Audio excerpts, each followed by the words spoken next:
There's my unmute button. Hi, everyone. Welcome to another Truthful Tony Tuesday. I'm so excited to be playing this again. You have no idea. Do you know how excited? Oh, I'm joined by my excellent good friends, Grace and Jet. Jay will not be joining us tonight, but we will remember her forever. She's passed on in memoriam into the into the realm of sleep. Hi everyone. Hi Grace, Tara, Grovey, Hannah, Ninji, Intellectual Fan, Chartreuse Moon, everyone. Hello. Yeah, we gotta search every suspicious looking nook and cranny. We gotta look for Francisca. When I realized earlier that we would be, that we were entering the first case in which she would appear, I did a little I fucking love. Yeah, so excited to play AAI, you almost forgot to introduce everyone. I know. I completely forgot that this airplane case existed. It's been that long. And I was like, oh shit, we finally get to meet Kay and Now, don't forget, because Grace's profile picture was Cammy Meal for the longest time. It still is on Twitter. There you go. It's my lifelong dream to cosplay her. Oh, you would make a great Cammy Meal. I need to learn how to sew. Yeah. I mean, just pay me. So true. Jet's open for commission.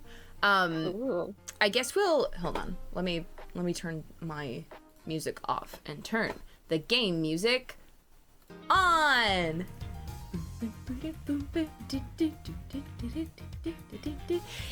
So yeah, okay, let's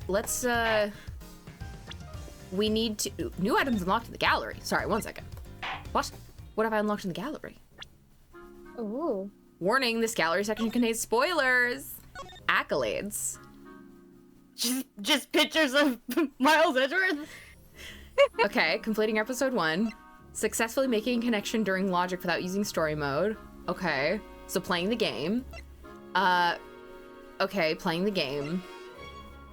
Oh, I see. So cute. Look at them side by side. I can't get over how cute he is in I the new know. HD sprite. Woo. He's kind of... I don't say this all the time, but he's kind of my special princess. Okay. He is. Oh, and you get the photo gallery. This is great.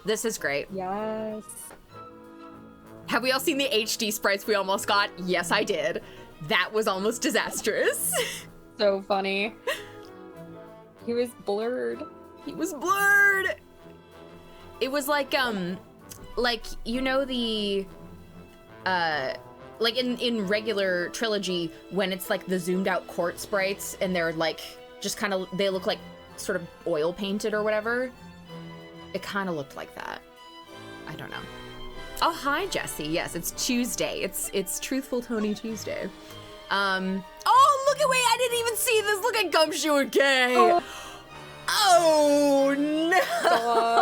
Bro, put those grippers away. I know. Get this man some new socks. Yeah, literally. I gotta put a sensor bar over his fucking toe. Indecent. Oh, character profile. Oh, that is fun. Oh my gosh. Ooh. That is so fun. Oh, I love this. Don't tuck me. I'm so hurting and sad. Wow, this is great. Wow, I cannot wait for Kay. Wow. And Justine. Okay. Wow. Okay, we have to continue. Yeah. Yes. Okay. Here we go. We'll figure out who voices who when we get in there. Because I don't know if you wanted dibs on Cammy Meal. I had a suspicion, Grace, but who knows? I mean, it's your stream. I will defer to you. But if she is up for grabs, I would love to play her. She is up for grabs. Sorry, the murder that occurred in my office. The return of the great thief Yatagarasu. Thinking back, everything began on that fateful day 2 days ago. That fateful day 2 days ago. Hi, Edgeworth. I heard you got in an airplane.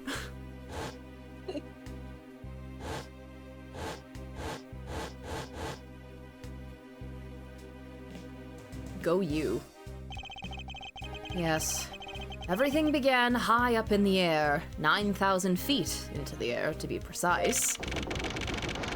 Thank you for flying Go You Airlines. We are currently experiencing some slight turbulence. We are asking all passengers to please return to their seats and fasten their seatbelts.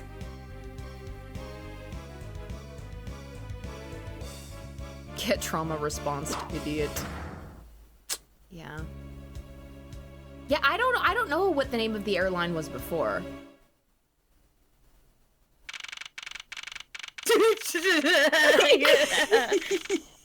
Look at his little hand back there. It's in such nice perspective. His hair also has like some physics where it's like, oh wow, he's so beautiful. he is a little princess. He's my special princess. Also, it says like here lies Hugo Hughes, and my brain just fully was like, oh, they made a gravestone for Edgeworth. Like they made a headstone for him because he's dead. Deadworth original. March 12th, 6:30 a.m. flight G390 first floor lounge. Oh, this is so lovingly animated. I'm gonna vomit. This is so the little like the little like stumble backward. Oh my god.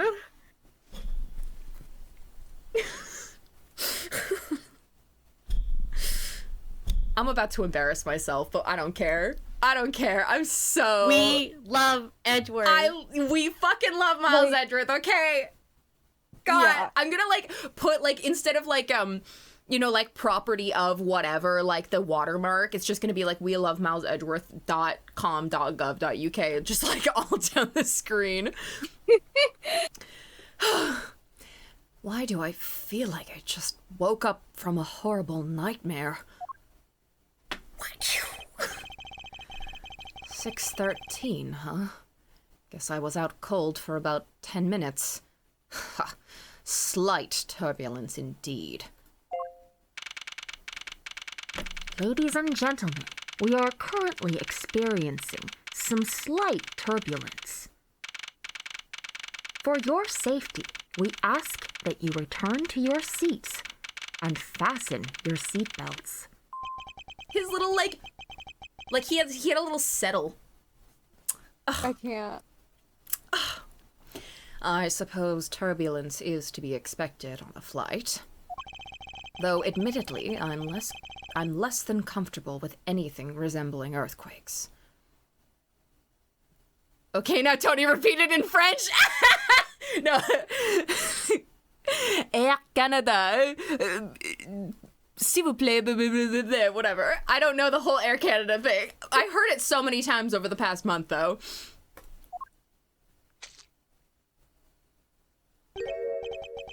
Grace, if you send me the Air Canada thing in French, I'll say it. I'll say it for the joke. What's this? A travel wallet? But it's not mine. How did someone else's travel wallet wind up in my pocket? My head. Why won't this headache go away? I'll take care of this travel wallet later, or hand it off to an attendant. Ugh, from earthquake-like turbulence to an elevator.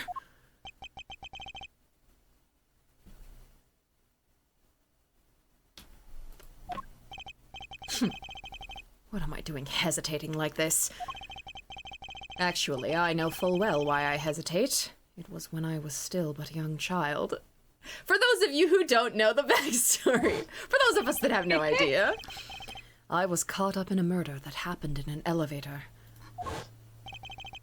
But how long am I going to let my past haunt me? It's just an elevator. I'm a grown man now. I need to behave like one.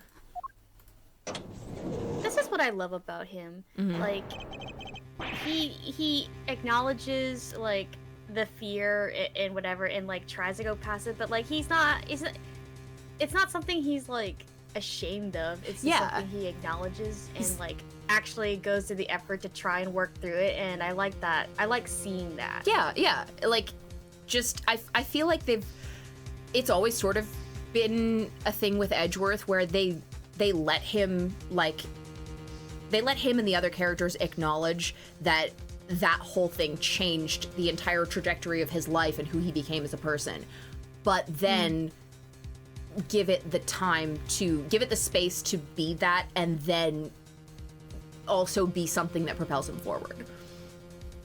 I just like the time it's given. What in the world happened?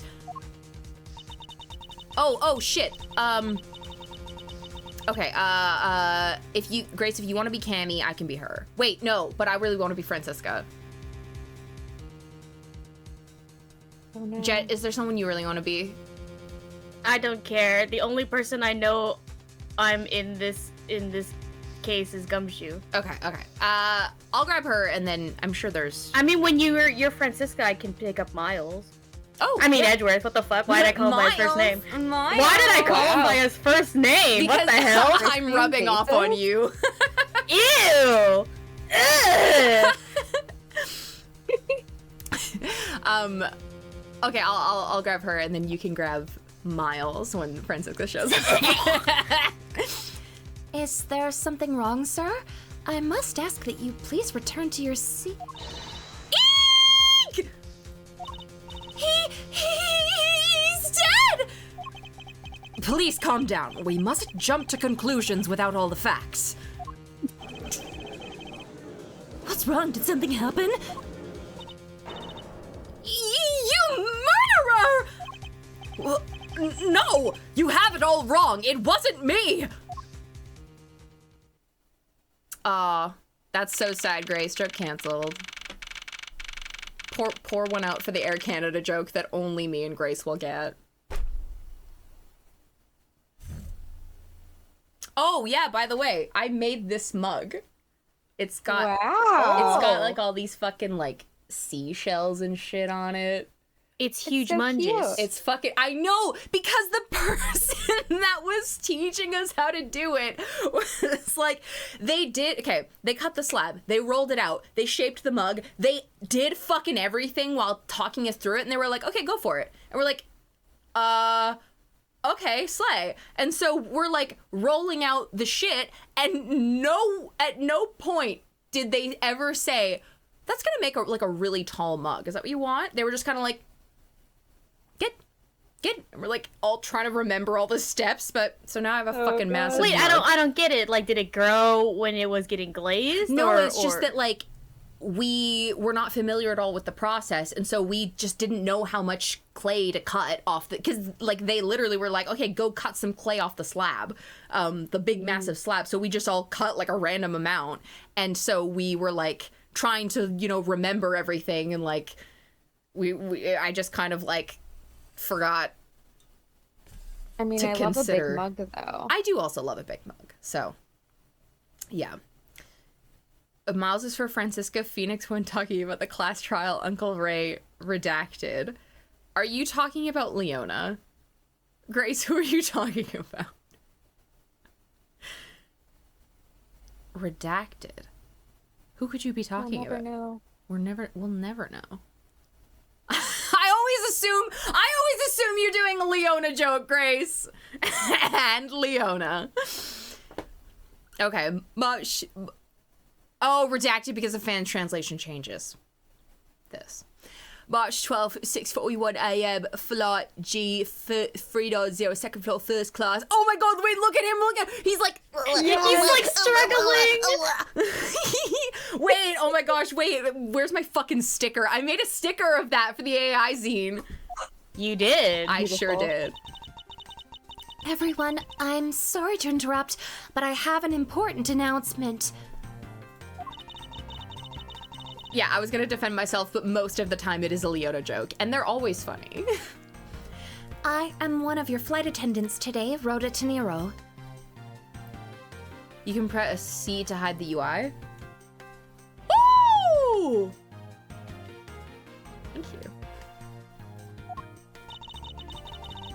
Unfortunately, we just had a minor accident on this flight. Ew, look at him. Ew. The fucking giant law book just says law. Law. Yuck, Which law? struggle. All of them. All of them. Every single one. All across the world. All people all across the world must get law.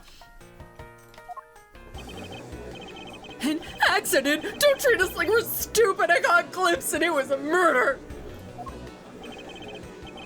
What? Murder? What's going on with this flight? Welcome to Go You Airlines. Bienvenue à bord de Air Canada. Everyone, please calm down. There's no reason to panic. Yeah, he is a French press. He's a fucking French press right there. It's so stupid. Wait, where's the cut? Oh, it's on the other side. Okay. All right. This flight will stay on course and make its scheduled landing. We are still currently in the middle of a rough patch of turbulence. Sorry. You know when you like breathe in your spit? So until we are out of this area of turbulence, I ask that you please remain seated. But someone was killed, right? I mean, what about the killer? Let me off! Please, there's no need to feel threatened. We have already apprehended the culprit. You'll never guess who he is.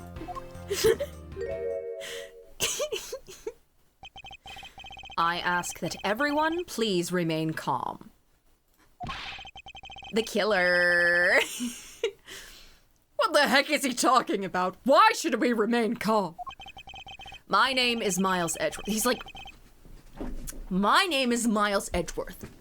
I'm a prosecutor, and I assure you, I am not the killer. Ha!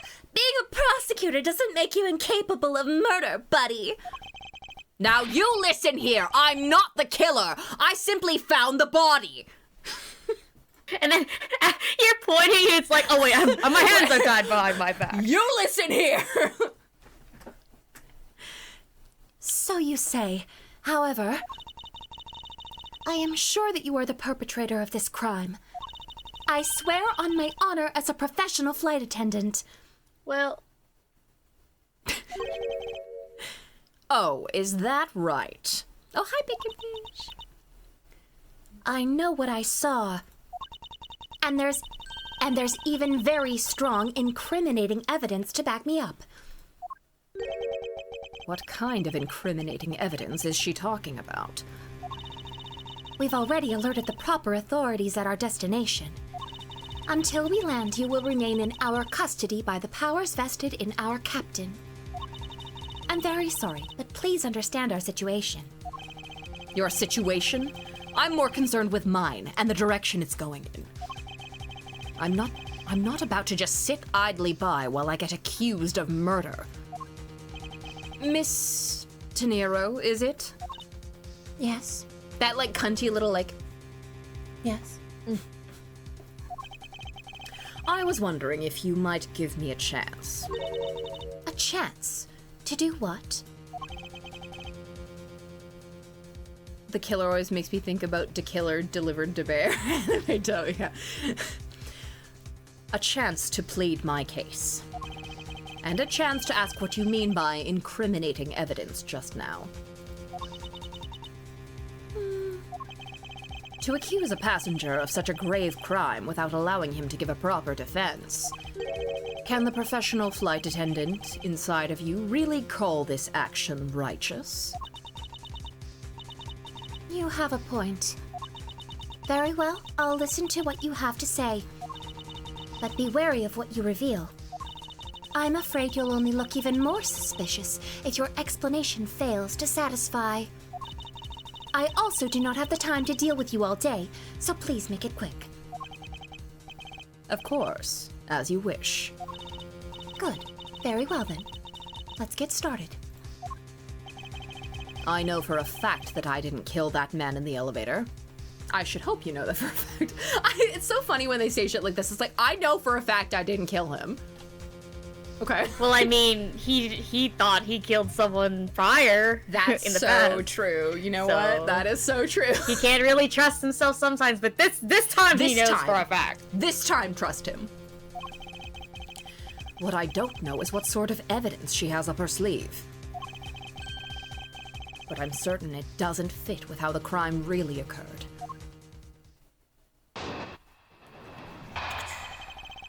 What Miss Tenero saw. I swear to tell the whole truth as a professional flight attendant. Unfortunately for you, Mr. Edgeworth, I am certain you are the killer. The scene I saw in front of the elevator.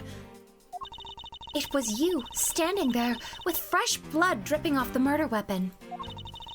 So, if you would please cooperate, we'll turn you over just as soon as we land. Guy who is famously unsure if he killed a man in an elevator. That's it? That's her evidence? I don't think you could ask for a more perfect witness testimony. Wouldn't you agree, Mr. Edgeworth? Not really. It's hardly perfect when there's a gaping hole in it.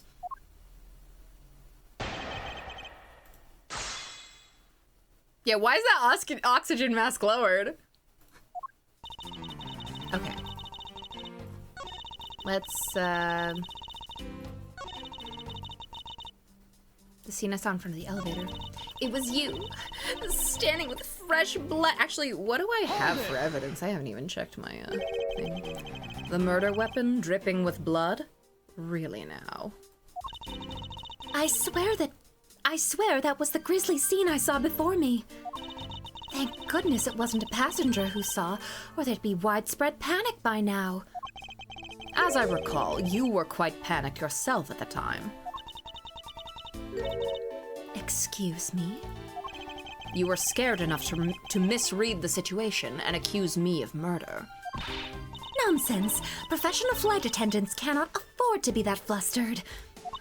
I witnessed the murder scene and am now listening to your defense, all with a smile. Apparently, you also lie with a smile on your face. What do we got for... We don't... Oops. Her mistake shines like the silver lining on a dark rain cloud. Okay. And I'm going to capture some of that light with evidence.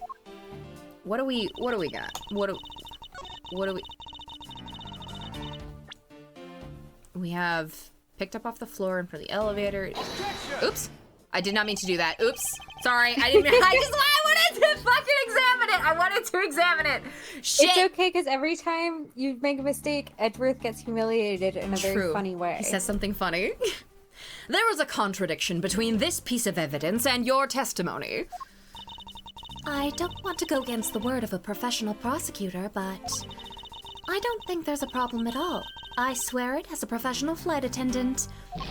GK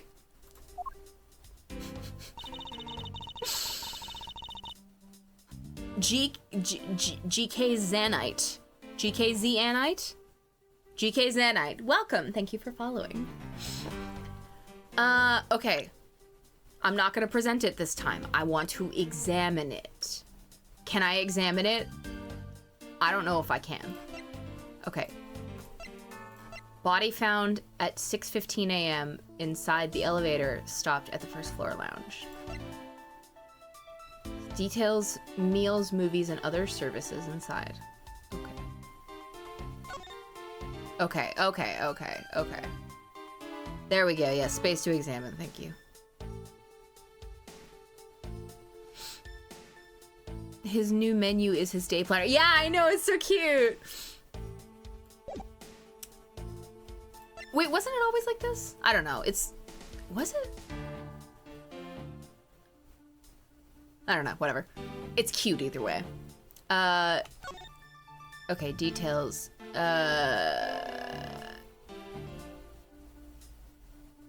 Okay. So it looks like maybe it's like the murder weapon is this, little dude here. What am I doing? Okay, there we go. I cannot. Alright. Certain you're the killer. The scene is in front of the elevator. With fresh blood dripping off the murder weapon. But what is the murder weapon? Do we know what it is?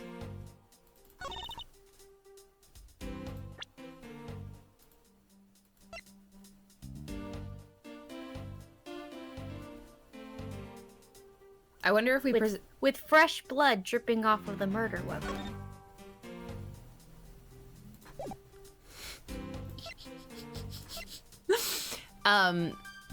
I mean, but that's not in your book. What? What are you trying to tell me right now? She thinks the murder weapon is something. Yeah, she thinks it's like a wine bottle or something. Did I not? I pressed this. So. No, you have everything that you need. Yeah. Yeah. Yeah. Objection! What? Take a good look at this, for it will prove my innocence. Guys, we're getting off to a horrible start. Her fucking strained customer service smile. It's so good. Well, say something. I'm so sorry.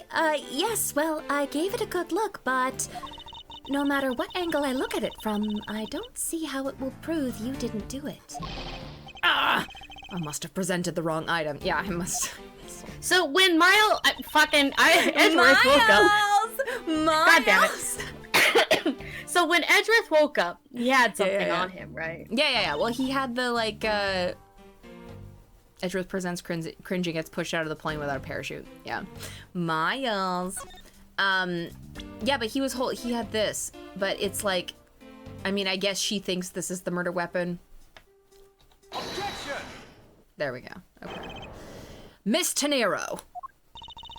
What is with all the yelling all of a sudden? Ugh, force of habit. Well, it doesn't matter. Miss Tenero, you say you saw the murder weapon dripping with blood. Is that correct? Yes. All that blood. Drip, drip, drip. Just recalling that scene sends a chill down my spine. Sorry, but your so-called professional flight attendant training has failed you. What? I'd like to direct your attention to this. Do you know what this is? He's like holding it in his mouth. Yeah. This. Do you know what this is? It's a travel wallet, right? But it looks a little big and bulky. The thing you saw me holding when I discovered the dead body in the elevator was this very travel wallet, Miss Tenero. What? Impossible! Now then, do you still think I am the killer? That I killed him with a travel wallet? But I saw blood dripping from the wallet. I know I did. As you can see, this wallet is clearly stained. But if you would be so kind as to take a whiff, I think you'd agree it's only grape juice. Grape juice. Grape juice! Give it up for grape juice! Oh shit! I forgot my Beanix some downstairs. Do you still think that I'm the killer? That I killed him? That I performed the act of killing? Then... That's right. You mistook grape juice for blood. The murder weapon dripping with blood does not, in fact, exist. No! There. That should clear up that pesky accusation. Hold it! Wait just a sec. That is... I mean, even a wallet could be deadly if it was wrapped around something heavy. I demand that you show me what's inside. Please. She's trembling, and she tacked on please at the end. Sounds like I've got her. You dick. There's no need to look inside. Even you can tell from its appearance that it's light. No, I can't be sure of anything until I see the contents of that wallet for myself. She's a persistent one. I suppose we have no choice but to see what's inside. Miss Tenero, if you would be so kind as to open the wallet and check its contents for me. All right.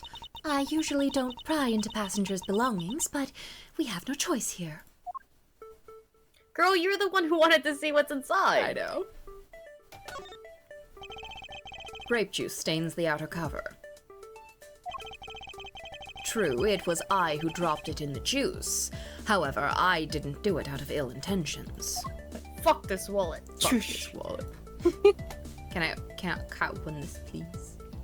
There we go. It seems that this passport is all that's in here. Republic of Virginia. That's so crazy. As you saw, there is nothing but a passport inside. This renders your wallet was the murder weapon argument moot. Wouldn't you agree? Please, hear me out, Mr. Edgeworth. What is it now?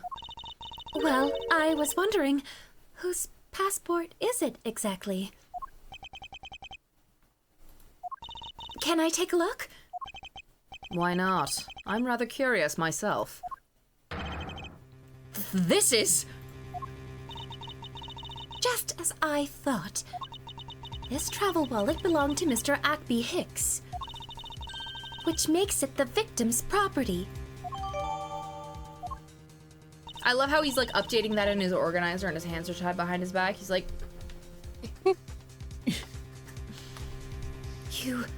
You stole the victim's wallet, didn't you? How dare you! Beast! How dare you! You said it yourself. You claimed to be holding this wallet in your hands when I found you. Perhaps I did misconstrue the wallet for the murder weapon, but it seems that I wasn't wrong about who the culprit is. As you claimed, the murder weapon is not the travel wallet. However, it is something you stole from Mr. Hicks after you were done with the vile deed.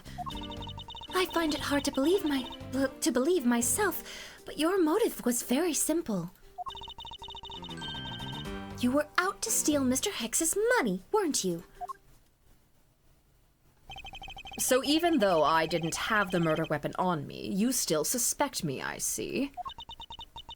You stood up at the crime scene with the victim's wallet in your hands. How can I turn a blind eye and not suspect you of foul play? Okay. Yeah, alright.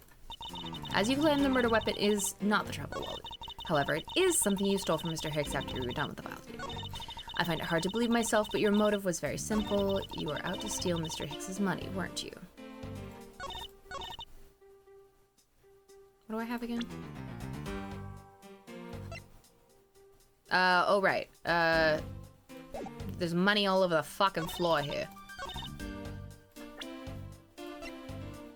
Objection! I wonder if I might get a word in, Miss Tenero. What is it now? Miss Tenero, I wonder if you noticed the contradiction within your own testimony. What are you talking about?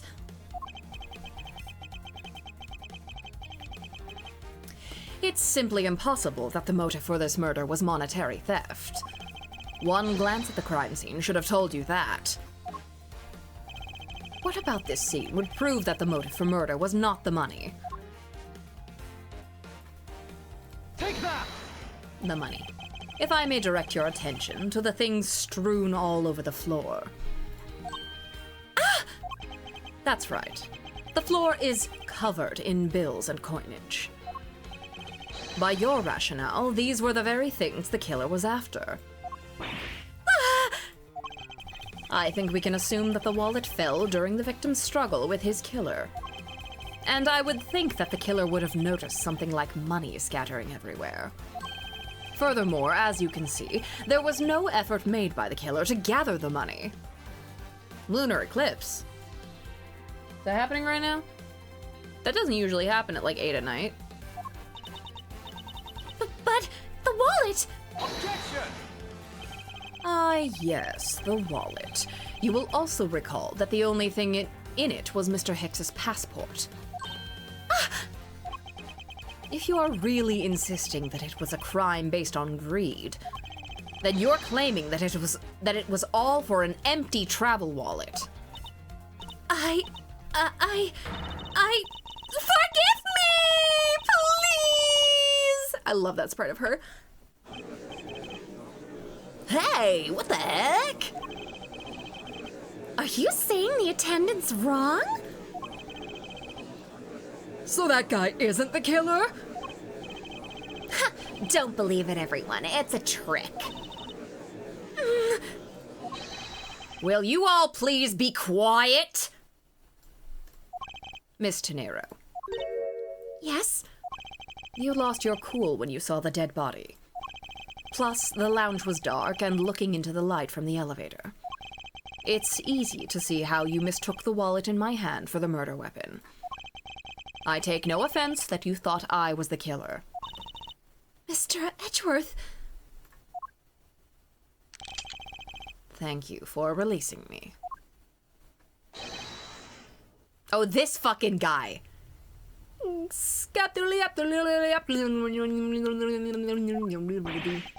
What is it now? I'm the scat man. Miss Tenero, if you could please translate, I'd be much obliged. it sounds like Borginian, but I don't understand any of it. There's another attendant on this flight who... Does anyone want to be this guy? I can be him. Okay.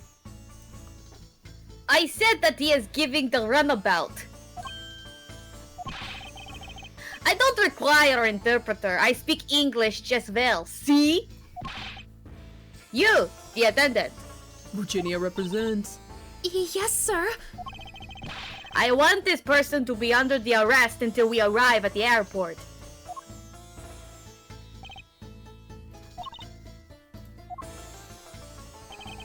I'm sorry, sir, but what exactly are you hoping for? What is it you want? I am finished talking to the likes of you.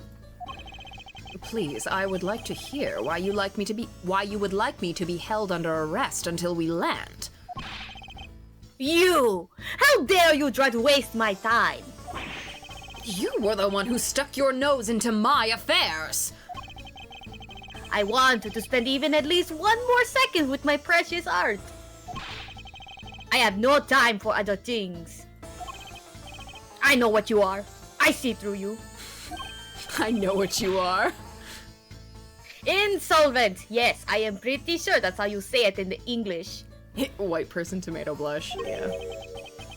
Well, I should hope I'm not monetarily bankrupt, but I don't think that's what you meant. I'm sorry, but I don't think I caught your name. I am Zinc LeBlanc II. I am a very wealthy man in the Virginia. But I am not an ordinary rich man. I am an art dealer, a rich seller of beauty. Ordinary rich man. Na, na, na, na, na, na, na, na, na, na, na, na. Oh my gosh, hi Epona Dragon. It's been so long. We're playing investigations in HD. Mr. LeBlanc, what did you mean just now? Pardon?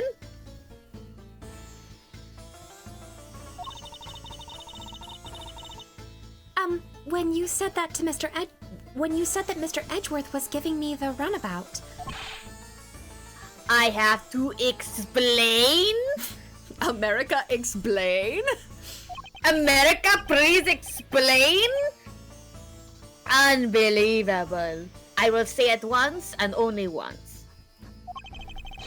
I do not have even a second to waste. Time is money, as they say. Yes, and yet you continue to blather on. I saw it. Yes, I did. I saw the victim go onto the elevator.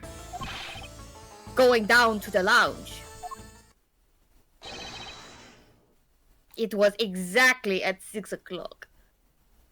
So they did change some of the AAI script, which is interesting. What do you mean, Grace? Sorry. Monetarily bankrupt. I seem to remember it being dissolved in water. Oh, interesting.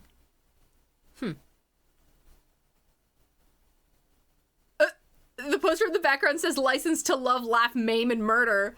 Why? Is it? Oh, it that's might be really good. like a movie poster or something.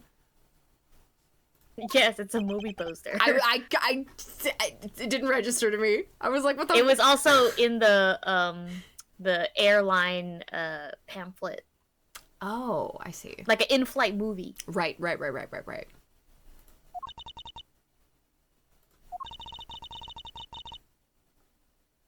And what's the significance of that time? At 6, he says. Oh, wait, you saw him at 6? What's the matter, Mr. Edgeworth? He understands, I see. Miss Attendant, what time did you discover the body? Well, it was a little after that patch of turbulence, so I would say around 6:15.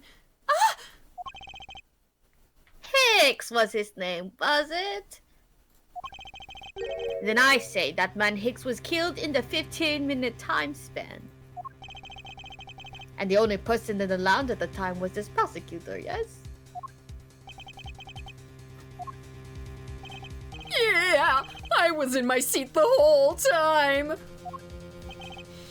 Me too. I was watching the movie and enjoying a fine glass of grape juice. I was still eating. Still haven't finished. See? Oh mein Gott! This plane is is really- full of... Huh? It's throwing me back to when I played female Augusta Gloop in middle school. That's really good. The other passengers have an alibi, so you have no problem with them, I suppose. I remember an interview saying they didn't have time to revisit the AAI script, but I guess they did for some things. I just don't understand why they would have to revisit this script, because they already localized it. It's like I played this on iOS. Maybe they forgot it was already localized. Yeah. Like I did. No compliance, I see. Not a single word against this, right? I have no way of discounting what you have put forth at this point, but it wasn't me. Oh, so you say. But do you have what you say, the evidence? Mr. Edgeworth, are you really the culprit after all? Mr. LeBlanc, I suppose you are quite certain in what you saw? Enough to give testimony? Of course. I was looking at that man the whole time. He was playing with that annoying little, a small machine the whole time. Machine? Yes, that's what you people call it in the English, yes? It was making me crazy with the click, click, and the click. From that description, it sounds like some sort of small computer. I believe what Mr. LeBlanc is talking about is a cell phone. I have to say that I did see him playing with it quite a bit myself. A simple cell phone? A laptop or organizer I can see, but that's kind of low budget. Mr. Edgeworth, you calling me poor? It just smells like poor in first class. Not what I was expecting. I hate that noisy little machine in his hand. Not a fragment of beauty. All it produces is ugly sounds. Anyway, I know what I saw. Miss Tenero, Yes? I was wondering if I might be granted permission to examine the crime scene. What? You want to examine the crime scene? If you would grant me a little measure of time, I'm sure I can produce the real culprit. I don't like the sound of that. Fox in the duck pen. Yes, I think that is how you say it in English. It's a fox guarding the hen house, and I believe my innocence was proven earlier. And if I'm given the chance, I can clear up all the remaining doubts. Miss Tenero, if you wait until we arrive, there is a good chance that some evidence will have been destroyed by then. I understand. Let me see what the captain has to say. Ha! This should not be approved. Please, Mr. LeBlanc, in an emergency, all decisions are to be made by the captain alone. Now, please wait here while I go ask the captain what to do. I'll be right back. I know his little expressions. Perfect. You are not planning to erase evidence when you are doing your investigation, yes? Of course not. Ha! We will see. Mr. Edgeworth, you have the captain's permission to investigate the crime scene. What? Unbelievable! I am in your debt, Miss Tenero. However, there is one condition. I am to supervise you. Can you agree to that? Of course, I see no problem with that stipulation. It's only natural, as I am still a suspect in this case. Grr. I take full responsibility and will watch Mr. Edgeworth's every move. I hope this is reassurance enough that there will be no foul play. Now then, Mr. Edgeworth, shall we proceed? If you should need my help with anything, please feel free to use to talk. It's time to head to the scene of the crime. First floor lounge. Totally up to you, Tony, but if you want me to take over Rhoda, Tenero at yeah. any point, just let me know. Absolutely, yes. How do I do this again? Oh yeah. Wasad. Yes, I think that would be good, because I forgot that there's a whole... Oh! Ah! I also... Ah! Oh my god. Sorry, wait, oh my gosh, wait, the chat is covering her. Oh my god, the chat is covering her. Ah! Is there a better spot for this? I guess not. Not really. There she is. Oh. Woman, look at her so sneezing. Her stumbling. Her stumbling. Ugh. Ugh. Talk to the juice man before you leave for me, please. Alright, alright.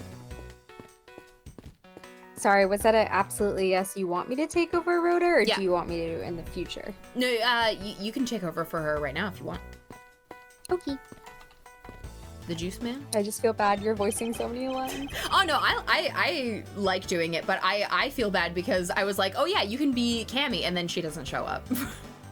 I forgot. Yeah. Hey, miss, how about another glass? Excuse me, but I was wondering if you know anything about the murder. How about it? How about a glass together? Sorry, but I must decline.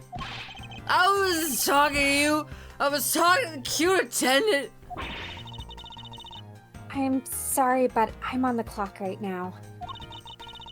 But if you need a refill, I'd be happy to bring you another glass at any time. You got it, Toots.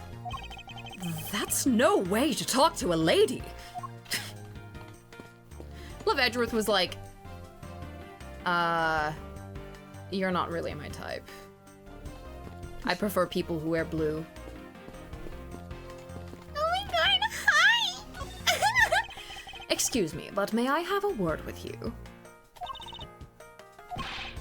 You there! Ugh. If you need something, please ask Miss Rhoda over there, okay? God, I love her. What the? Hey! Wake up, you! Edgeworth, that's no way to talk to a lady. So true. I'm terribly sorry that she's being so rude, Mr. Edgeworth. No need for you to apologize. I just find it hard to believe she's sleeping on the job. If I were her boss, I'd see to it that her salary was cut so low that it was in the red. All right, let's go. In order to preserve the crime scene, I'm afraid the elevator is not in service. To get to the first floor lounge, we should take the stairs. It's a movie poster for License to Love, Laugh, Maim, and Murder. That's a Go You Airlines sponsored movie. It's a suspense, hard-boiled action, romantic horror comedy flick. Is that the genre listing for this thing? Yes. It's a movie that can be enjoyed by anyone because it encompasses all those genres. I can't even begin to imagine what the plot would be. But you have to admit it has piqued your curiosity, right? I heard the main strategy with this genre listing was to make people curious. Well then, consider the mission a successful one. Oh, I gotta look at his stupid little desk. Ah, that's right. I was in the middle of recreating a chess game. Just an observation, but aren't there too many red knights around that lone blue pawn? Guy who doesn't know how to play chess, too many red knights, there's only 2! Are you gay or something? Nonsense. It simply shows that the blue pawn is no match for the red knight's might. I don't think that's how you play chess, but, okay. You wouldn't understand. It's 4D. It's recreating real battles in my personal life. Uh-huh. Uh-huh. It's my seat. Unfortunately, I didn't bring anything particularly useful for an investigation. It's not as if I'm constantly prepared for such a thing to occur. Sure. Okay.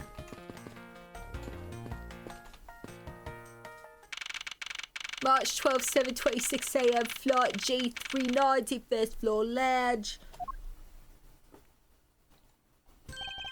I want to thank you for your help back there, Mr. Nero. It was nothing. You should thank the captain for granting you permission.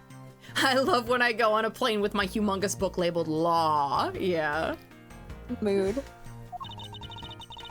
And just so everything is perfectly clear, I still don't trust you. Your standing with me hasn't changed one iota. I see. I will bear that in mind. I received an order from the captain earlier. He wanted you to know that we reserve the right to stop your investigation if we feel you are not making progress.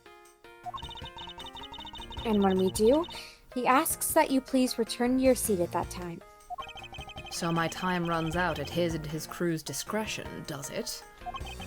I have to find a way to discredit Mr. LeBlanc's testimony before time's up. I understand. By the way, is there any place you can think of where this killer might hide on board? I don't think so. After every first-class passenger was accounted for at his or her seat, we made a thorough search of the plane. As for business and economy class, well, they're poor, so we don't care about them. No one can move between those two classes in first class without a staff keycard. Yeah, they're so poor that they're all entertaining themselves on their phones. Ugh. And we found no record of a keycard being used at all. Which means that I have a first-class killer on my hands. At least I know that much for sure. And one other thing. No one else has been allowed near this crime scene since the murder was discovered either. Let's do it! Now then, let's get started. But where should we start from? Let's start with Mr. LeBlanc's statements. The crime occurred between 6 a.m. and 6:15 a.m. During that interval, the only person in the lounge was myself.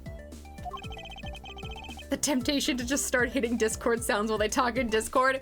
If it's funny, if it's a funny sound, I'm fine with that. Which would make me the prime suspect. However, since I did not kill Mr. Hicks, it means that the killer was around somewhere. If we are to believe what you say is true, then yes. The first order of business will be to gather information to win your trust.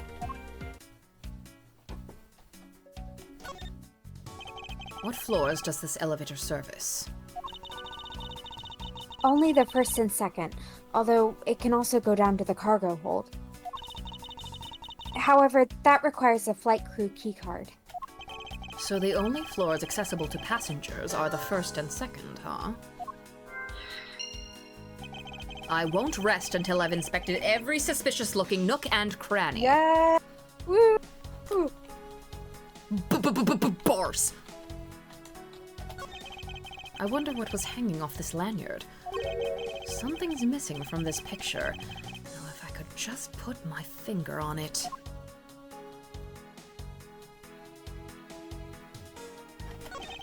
I doubt anyone was expecting to find a dead body in an elevator on this flight. So, Mr. Hicks, he's really dead? No, he's sleeping, with blood gushing out of his great. skull. Oh, I was so worried. Yes, he's dead! She's trembling, although I can't fault her for that, when there's a corpse right there. And now this is just making me think, like, every, like, she keeps getting fooled that, like, he's not actually dead. She's like, oh, I thought he was dead. And everyone's like, no, he's dead. And she's like, ah! Like, every single time she's just like, ah!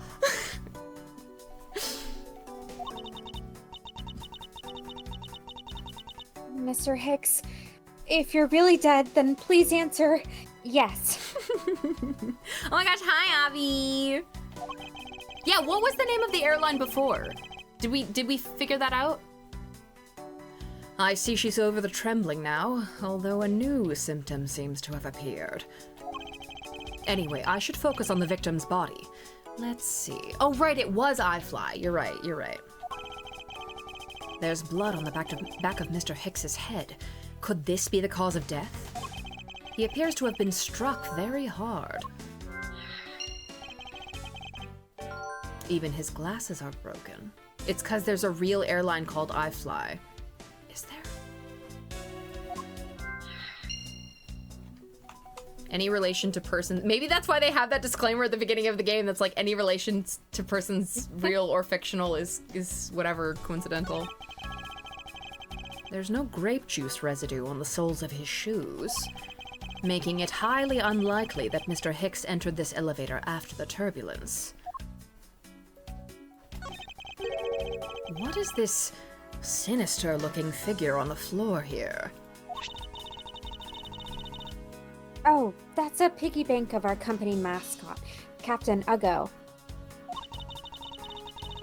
I mean, Yugo, I guess. I was gonna say, is that your Uggo boy there? Is that your Uggo son here? It's our mascot, Captain Ugly. It's Captain Uggo. It's just one of the many pieces of merchandise we sell at our in-flight shop. This bank is a limited edition, and it's so popular that we're down to our last one.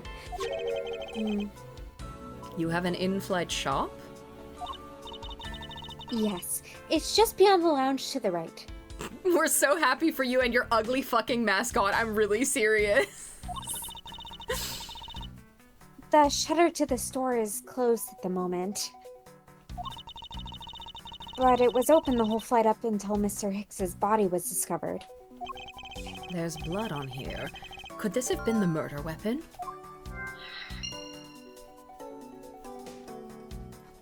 Money. Money is strewn all over the floor of the elevator. I would guess it was all in Mr. Hicks's wallet at some point. Alright.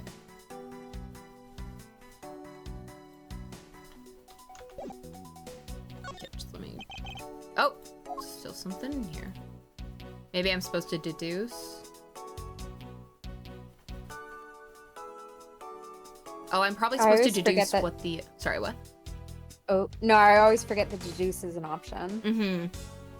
Yeah, we just figured out how to do it last time. I probably have to deduce what... Oh, wait, shit, there's something in his pocket. There's something sticking out of his pocket. Tony, I want you to know Twitch is giving me mental health advertisements next to your stream. It's because I'm very in support of your mental health, which is why I do this for the people. I so graciously provide the fuel for you to change your brain chemistry one case at a time. Whoa. You know, it's because I care. It's because I'm just like Jesus and I do this for the people. The people streamer. Hope you won't mind if I take a look at what's inside. It's a picture. It looks like it was taken inside a building somewhere. Found in the victim's pocket. A souvenir picture, perhaps? Oh, now I can deduce. Now I'm allowed to deduce.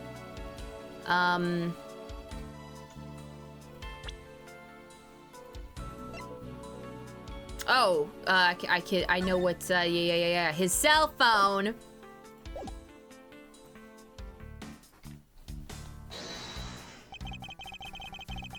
Yes, it is connected. Eureka!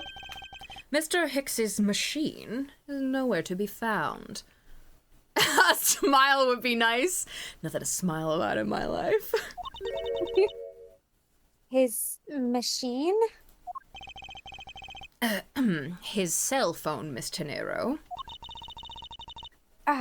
So I guess because it's not here. Yes, I think we can safely deduce that the killer took it. Missing the cell phone. Alright, let's get the frick out ski. A pity that a bronze statue knows not when a good drink has been spilt at its feet.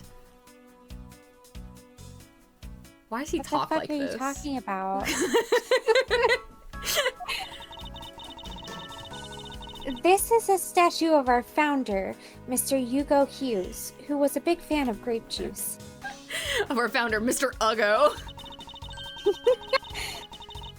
I'm sure he would be thrilled if he knew so much grape juice was here at his feet. Is that a hint of hero worshipping I detect? There's some spilled grape juice in front of the elevator. I assume it was spilled during the turbulence. Oh, we must clean that up or someone might get hurt. Aha! This is our founder, Mr. Ugly. He was a massive alcoholic. What is it, Mr. Edgeworth?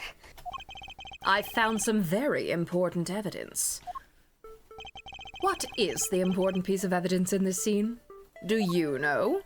And then blinks at the screen for like 10 seconds, waiting for the children to answer. Take that! Just like Dora. Just like Dora. Dora the Splora. What is it? They're a little smudged, but I think we can both agree that there are there are a set of footprints. I like that AAI imagines planes like someone at the World's Fair in 1894 would. Truly. Yeah, no. Like like it's so big and massive. It's like a fucking hotel lobby in there. Like, how big is this plane? So, you think... Yes, these belong to our killer. Oh, then maybe we should check the shoe sizes of everyone in first class. I don't think that will be of any help to us. Unfortunately, the prints are too smudged, which will make it hard to get a definitive match. Oh, I see. So forlorn, like... Oh, sorry for having an opinion. Yeah!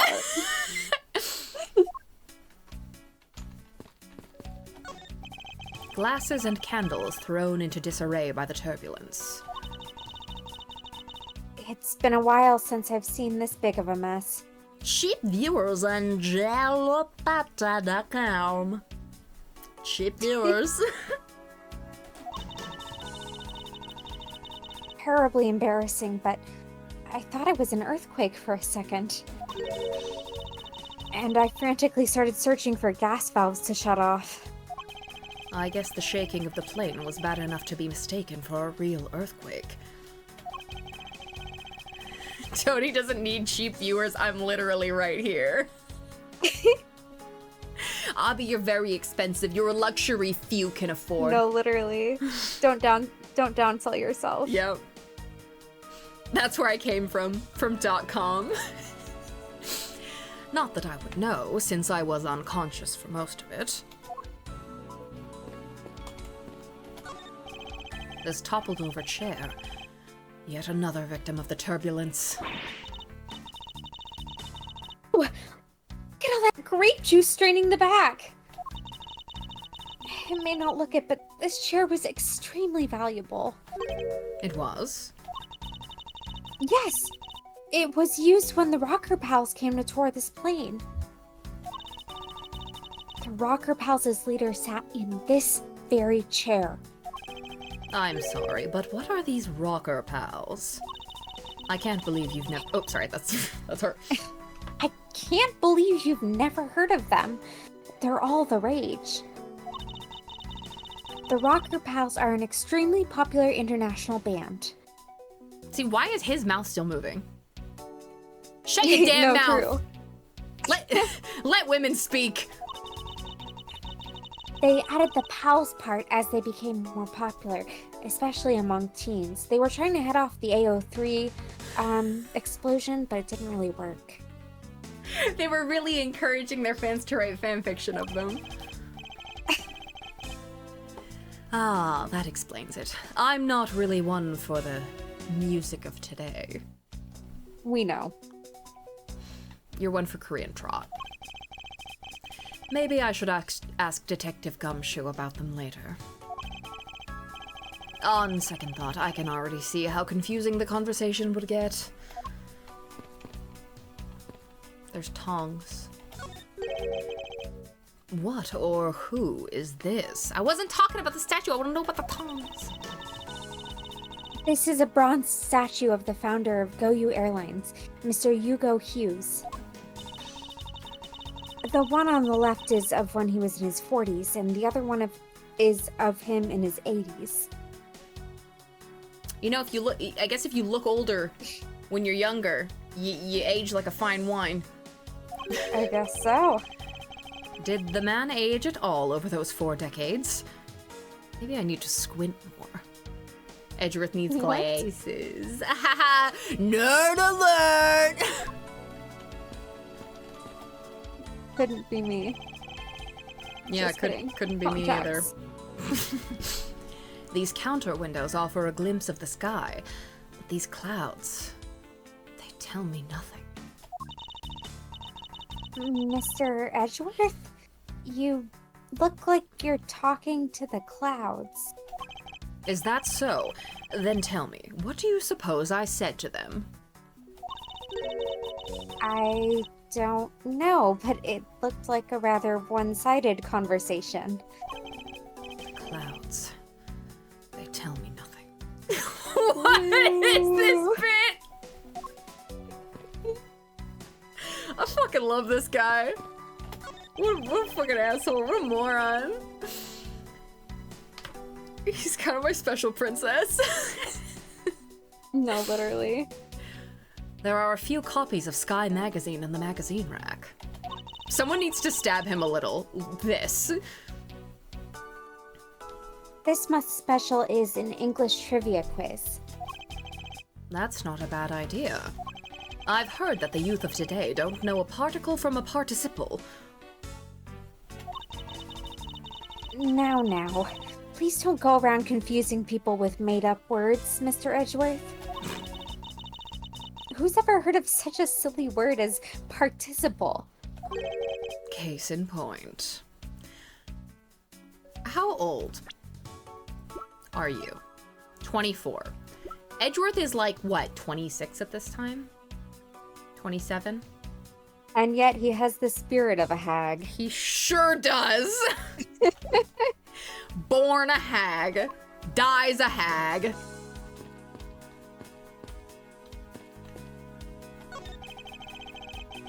These bottles and glasses must have been broken by the turbulence. There's quite a bit of broken glass here. Please be careful when passing through the area. Thank you very much for the warning, Mr. Edgeworth. However, no matter how kind you are towards me, know that it does not clear up any suspicions I have about you. I wasn't warning you for the sake of clearing my name. I was warning you because I'm a feminist. Well, if you were a real feminist, you would trust me to have eyes and see that there was broken glass on the floor myself, because I'm a strong, independent woman. So... Huh. I was just Checkmate? testing you. Oh. You truly are a real feminist. Like myself. This grand piano is the pride of this plane. It can play the music of whatever CD we insert into its CD drive. That's not a piano. It's more like an overgrown music box. But its keys to press along with the music, as though there is really someone playing it. Some people have entirely too much money to waste on overly complex toys. Can I see your Steel Samurai figure collection, Edgeworth? Please examine the door when you can. I will. This door leads to the flight attendant's room. But please understand that it's off limits to unauthorized personnel. The room is giving off the scent of women's perfume. One would think that perfume would smell great. However, to me it simply smells. Not that I have any interest in what lies behind this door. Perhaps we should return to the investigation, Mr. Edgeworth? Mr. Edgeworth? Sorry, I spaced out for a second there. Oh. Some god-awful women's perfume. Ugh. Not that I'm not a feminist. Right, of course. Elisar, yeah, his head is so big and small at the same time. I think it's because it doesn't look like that in the profile, or sorry, in the head-on, in the front view. It looks like they did a really good job replicating how his proportions look like in his mugshots. But at the 3/4, hello, can you 3/4 please? At the 3/4 mark, his forehead looks quite big. It almost and his eyes look a little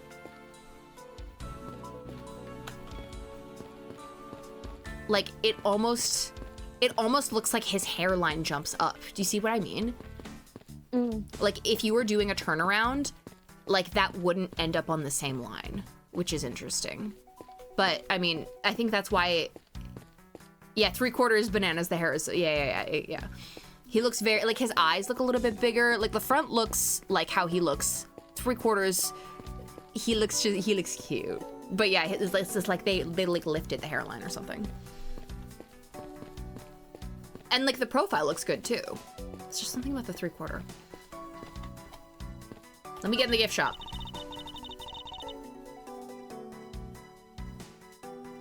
The in-flight shop is just beyond these shutters. But we don't have permission to open them, so I'm afraid I must leave them closed. There must still be clues to be found here in this lounge. I must remain ever vigilant. Slay. Okay. Look at my head, it's big and small. My head's big and small and big and small and big and small again. What have I not investigated? Hello? Hello? Did I sit? Am I not done here? I already checked this area. Let me out. It feels like they unsmallened his jaw and his nose. Yeah, they gave him his side profile. I feel like that, I don't know how to do this on the camera. It looks like he should just have a little bit more, you know what I mean? I don't know. I don't know how to explain this. It just looks like he should have more drawing under his jaw, if that makes sense. This is what half the streams are gonna be. Me just going like, oh yeah, this part of the art, this part of the art. Where the fuck do I need to investigate? Am I crazy? Oh, I probably need to talk to her. Oh my god, stupid. Oh, logic. Are you in need of assistance? Miss Tenero, I'd like to ask you about investigating the lounge. Oh. As long as you have the captain's permission, I can't stop you from looking around. If you could pass a message along, tell him I'm grateful for his spirit of cooperation. I will. However, please realize that you are still under suspicion.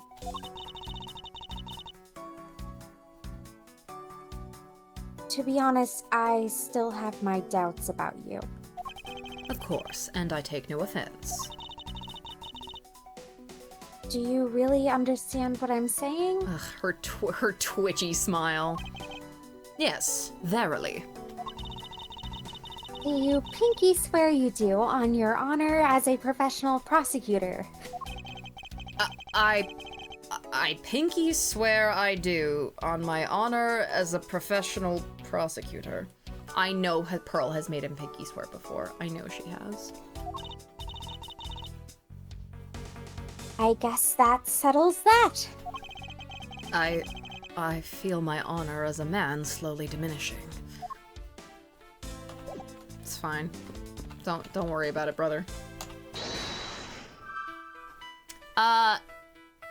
It's been so long since I played this game. I fucking forgot that I gotta do this shit. What clues point to where the killer could have been? The spilled grape juice. Or could... Oh. Wait. I think I read that wrong.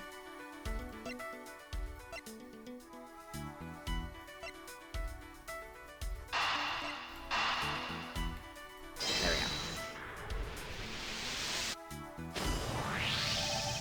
A statue with blood on it lying next to the body of a man who was beaten to death. Oh, Mr. Edgeworth, I think I figured something out. Blood oath, the venerated pinky swear. Literally. Yes? What is it? The way the blood is on this, it looks like it matches up with the wound on his head. Well, aren't we deserving of the master of the obvious title? Don't be mean. Well, what do you think, Mr. Edgeworth? Don't you think that's worth investigating? It would appear that this figurine is our murder weapon. Oh, I just knew it. I mean, I can't think of any other connection.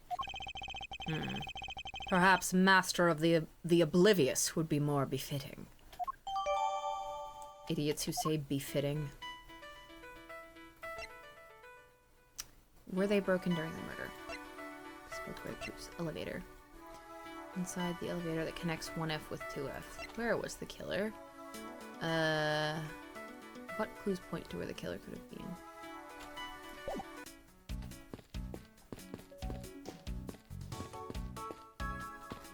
Do I have to, like, examine the... There is some blood on one of the corners. Could this piggy bank be the... Yes, okay. Alright. It says, Go You Airlines. You know, I've seen it occur a lot recently, and it's been bothering me greatly. But why do some brands think it's acceptable to simply smash two words together and call it a day? It's really been bothering him.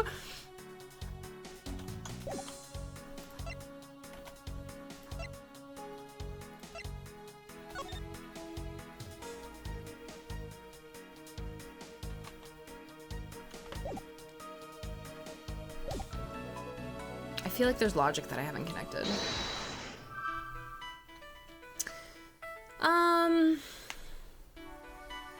With iFly, I think he was mad it wasn't starting with a capital letter. Both things that he would be pissed about.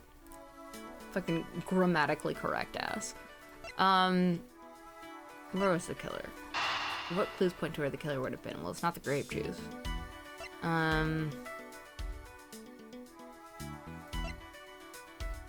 Where did the killing occur? I mean, yeah.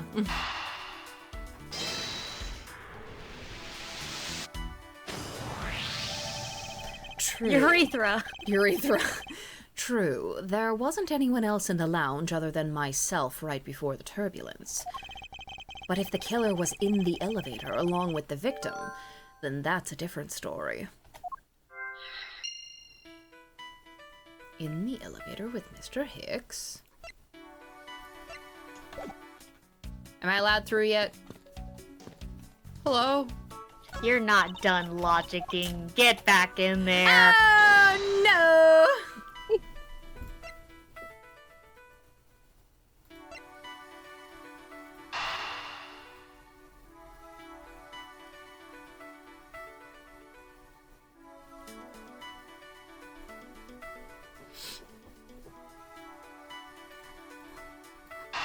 No, get out of here. Get out of here. How do I...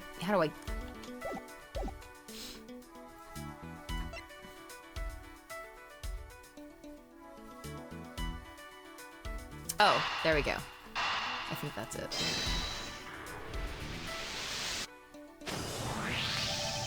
I have it! Oh, Grace went to the bathroom. Do you want to take her? I'm sorry, but I don't understand, Mr. Edgeworth. I can prove that someone other than myself was here around the time of the murder. What? Really? Yes, it's rather simple, actually. The proof is in the pudding. I didn't actually think he was going to say that. Did he say that in the original? The proof is in the pudding. Or rather, the grape juice in this case. These footsteps here confess to me this very fact. That someone exited the elevator alive. Ah, okay, he said that. Another Nerdworth bot line. God rest our fallen soldiers. Seeing as how the victim is dead, that would mean a second person. But couldn't the footprints be from Mr. Hicks himself? Ah, but if you take a look at our victim's shoes, you can see the soles are spotless. Also, he's dead in the elevator. He's dead. Which means... Mr. Hicks wasn't alone in the elevator. In fact, it's quite the opposite. There was actually one other person inside the elevator.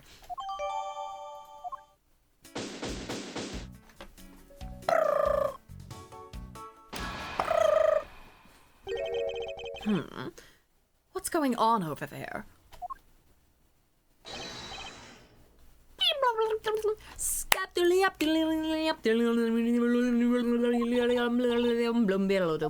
I'm the scat man.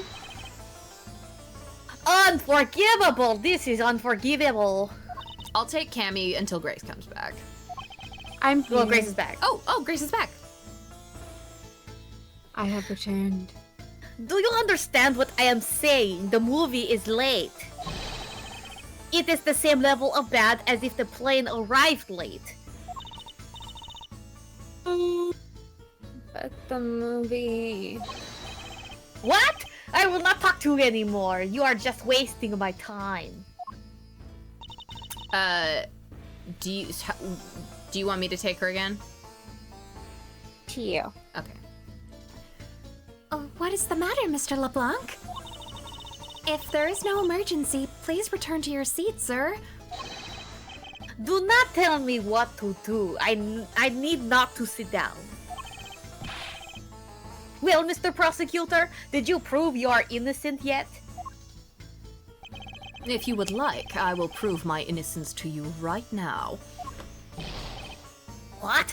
Nonsense! Are you saying my eyewitness testimony is mistaken?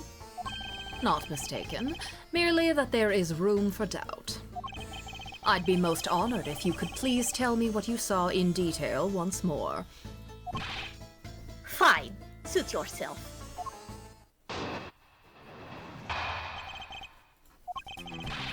I am certain I saw Mr. Hicks enter that elevator. It was when the needles on my pocket watch pointed to the 6 and the 12. The body was discovered 15 minutes after that in the lounge, yes?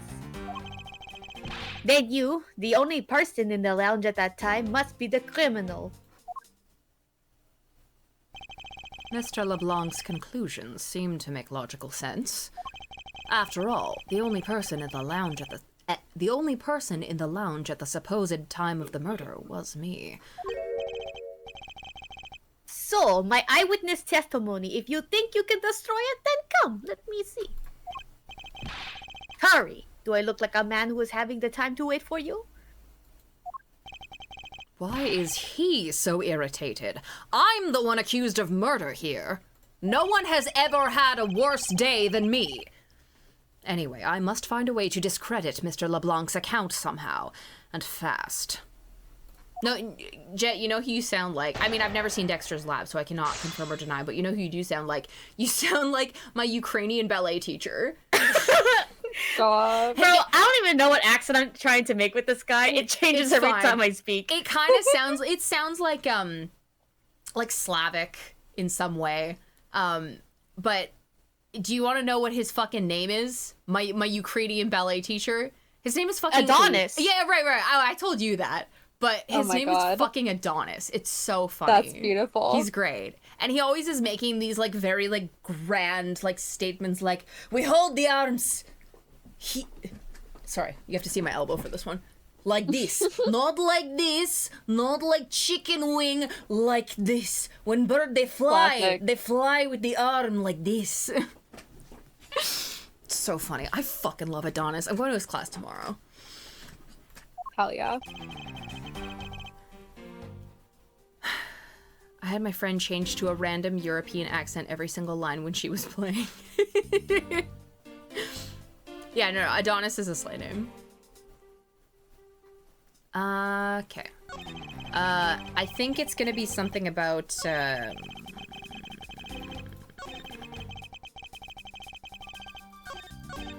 me just... It's funny doing, like, voices for these side characters, because as a person with only, like, 2 voices, you have to, like, really try to think of something different. Yeah, I mean, like, this is, like, I credit AAI1-2 as the game that made me expand my character voice repertoire significantly, because I really didn't have that many. Like, I had, like, maybe 4, but AAI2 was the first game that I, like, streamed, and the amount that the character voices changed, like, it evolved throughout the playthrough, and, like, it just made me have to think of things on the fly and go, like, what does this sound like? This character looks like this, like, they have, like, a, like, Justine holds herself like this, okay, I'll hold myself like this, and kind of, like, you know, but yeah, these games are very good for that, for expanding your repertoire. Yeah, I gesture a lot when I'm Oh, yes, of course. speaking. Of course. It's acting. Hold it! Did you know it's almost been 4 years? Holy fuck. Really? That's crazy. That's not real. That's not real. You went back and watched the IA2 clips? Oy. Oy.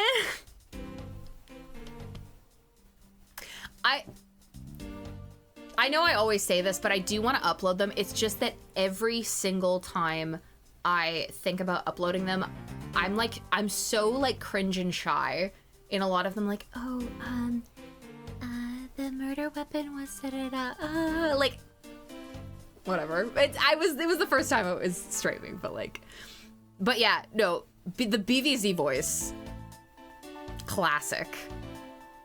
My 2022 key is so. Tony Bod's challenge. It's been such a long time since I've done that voice. If I tried to do it now, I'd probably die. No, Dr. Lancaster, come on. Dr. Lancaster! I'm just trying, yeah, there you go.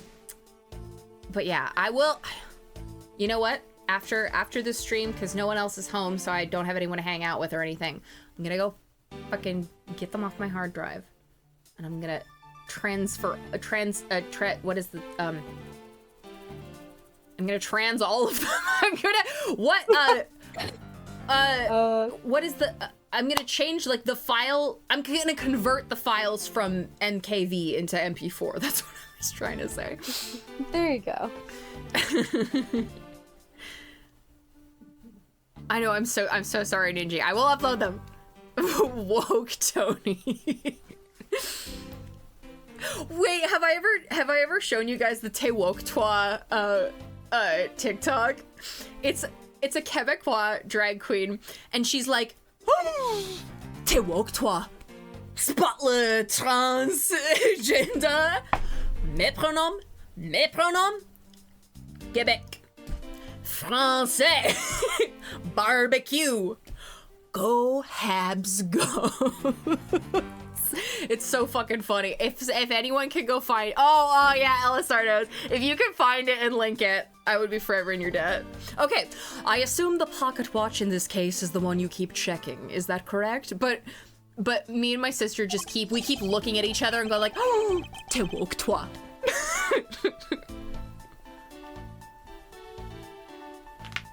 Oh, you noticed. It is a very expensive antique, I will have you know. The feeling is wonderful when I fully wind it up by hand. It does look very well designed and quite classy. I will have to charge you if you want to touch it. That's quite all right. Let's continue with your testimony. What a cheap man you are. Now return the time. Now return the time you wasted back to me. And if we must, I saw Mr. Hicks enter the elevator at 6 o'clock.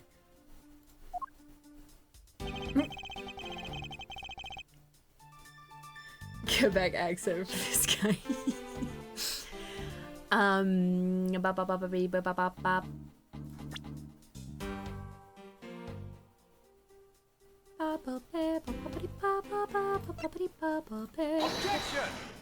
Nope.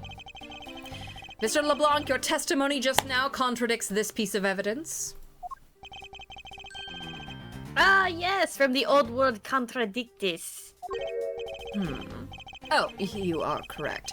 But what does that have to do with our present situation? The word comprised of the parts against and speak. I dare say I don't deal in such double talk. My art dealings are clean. That's all well and good. However, about this piece of evidence... There is no value in that. I am not interested in buying that from you. Ugh, there's plenty of value in it, even just superficially. Okay, well, I thought it was gonna be something with the... Hold on.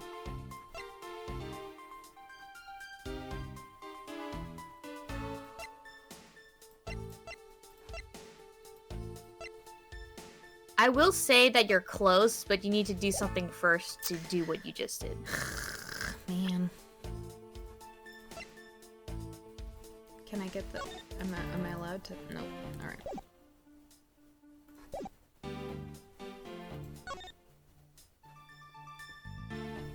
Yeah. Vancouver does check out in line with California US localization. Yeah. Hold it! It's true that I found the victim's body at 6:15.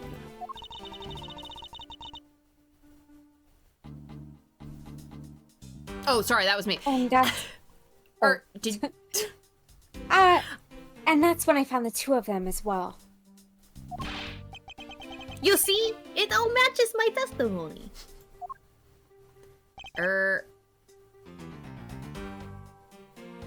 Hold it! That is the most mistaken way of thinking I've ever heard of. No, your silly opinion is what is mistaken. Please calm down, the both of you. In a sense, you are both mistaken. Well, if that isn't the pot calling the kettle black, then I don't know what is. He certainly has a lot of confidence in his testimony. If push comes to shove, I may need to press him for more information. Okay, I wonder if it's just like you gotta press everything. Hold it! Instead of Germany, Edgeworth has been in Quebec this whole time. Miles Edgeworth. He was like a little brother to me. Mr. LeBlanc, were you able to get a good look at the inside of the elevator at that time? I have to, like, read some of Francisca's lines and, like, get my mouth around the Quebecois accent again. He was like a Of little... course, I saw what was inside. And you are sure that the victim was in the elevator alone? Yes, the only person inside was the Mr. Hicks man. This last outburst is a bit too important to let go. Okay. The Mr. Hicks man. That's a new statement. Mm-hmm. I guess. Hold it! Was he really alone? Of course, I will bet even 1 cent. A cheap ante for a cheap testimony. But if that's how you want to play it, I'll happily take your 1 cent.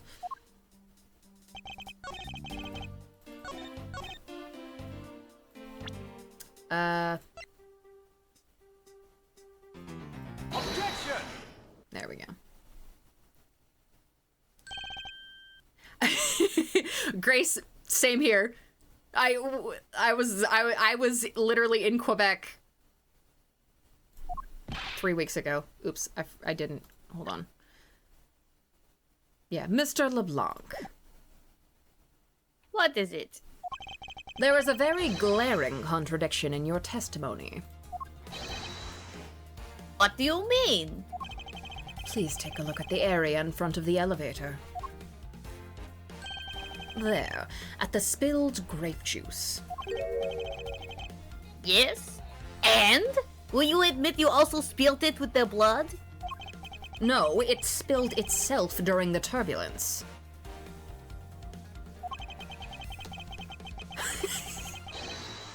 I was next to 2 Quebecois guys yesterday, and one of them literally said, "Tabarnak, c'est fucked," about his laptop. So true. That's what I'm gonna say every time I present something wrong, like, "Tabarnak, c'est fucked." But the interesting thing here is the set of grape juice footprints. Footprints? Yes, the ones that lead from within the elevator out into the lounge itself. It's evidence that proves that someone other than Mr. Hicks exited the elevator alive. There must have been another person in the elevator with Mr. Hicks. Now then, I'm done playing games. Why don't you tell us the truth?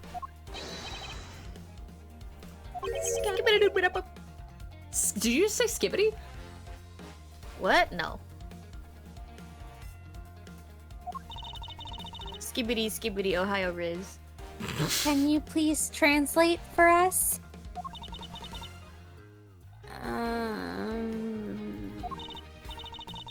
No way, that's totally impossible, I guess is what he said. This Cammy voice. No way, that is totally impossible. I know there is no other person in there. I saw with my own eyes. If you want to know what I think, Mr. Edgeworth, I don't think Mr. LeBlanc is lying to us. I suppose she's right. He doesn't seem to be lying. But then, what does it mean? What about this contradiction? Mr. LeBlanc, please, just once more, will you recall the details of what you witnessed for me?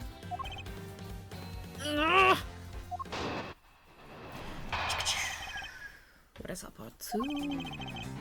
I was very upset when Mr. Hicks passed by my seat. I was always checking the time over and over again.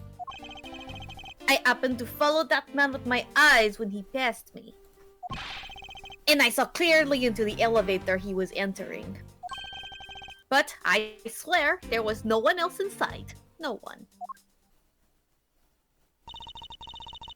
Mr. LeBlanc, if you would please calm down.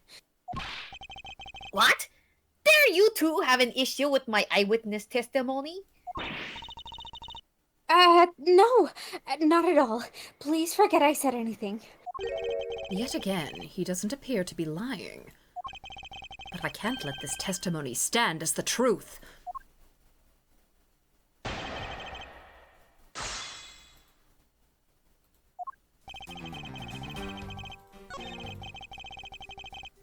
I think he would, like, if he tried poutine, he'd try it with, like, a fork and knife. Like, he would cut into it with the knife. And then it would just turn into mush, unfortunately. Be like, this is so disgusting.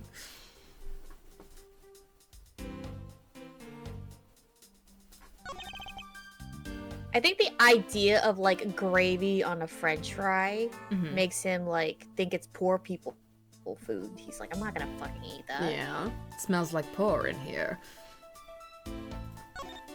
Poutine? More like poor-teen. This?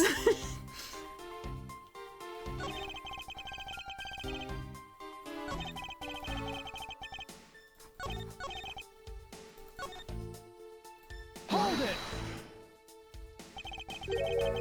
It's so wet. The integrity of the fry has been compromised. Why were you so attentive to the time?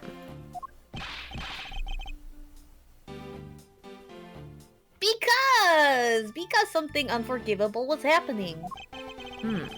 Come to think of it, you were yelling about something unforgivable earlier. I was giving a complaint to the attendant about the movie starting time. Return back to me my time in money. You understand the point. Movie? Is he talking about the in-flight one that's mentioned in the magazine? A summary of the plot and its start time. Interesting. They were supposed to show License to Love, Laugh, Maim, and Murder. I cannot see that movie in my country. You can only see it on international flights. I look forward greatly to that movie. I check my pocket watch whenever possible so I would not miss it. I even set my pocket watch to the destination time when it came on board. So my watch is not wrong. It matched the schedule. But the movie was still late. Very, very late. Hold it! Your pocket watch. I'd like to ask you a little more about it, if that's all right. Bro, just download it. He's never heard of a VPN. The movie I wanted to see would not start, so I checked my pocket watch many times. Hold it! So this movie you mentioned, is it the one listed in the Sky magazine? Yes! I was so looking forward to it, to watching License to Love, Laugh, Maim, and Murder. Miss Tenero, was this movie shown on this flight? Yes. It was shown at the scheduled time.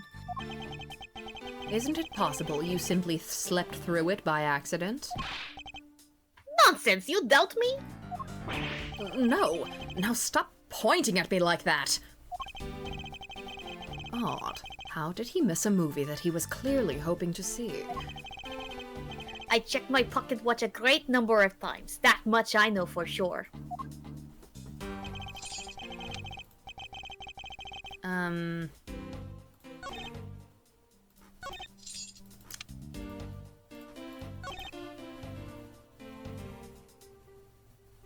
I wonder if we present it on, because I assume we present because it says they're played in the all times correspond to our departure time zone. There we go. Let's do the, yeah, there we go. Objection!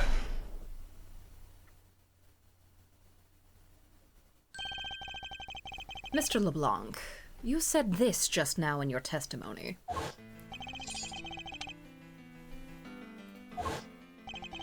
Now, if your watch has been set to our destination's time zone, it would mean that your watch is displaying the time of our destination.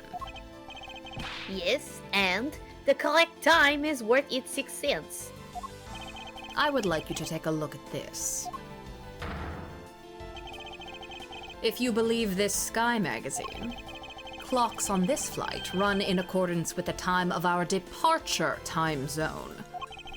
Of course, the movie Scheduled was also created with that in mind.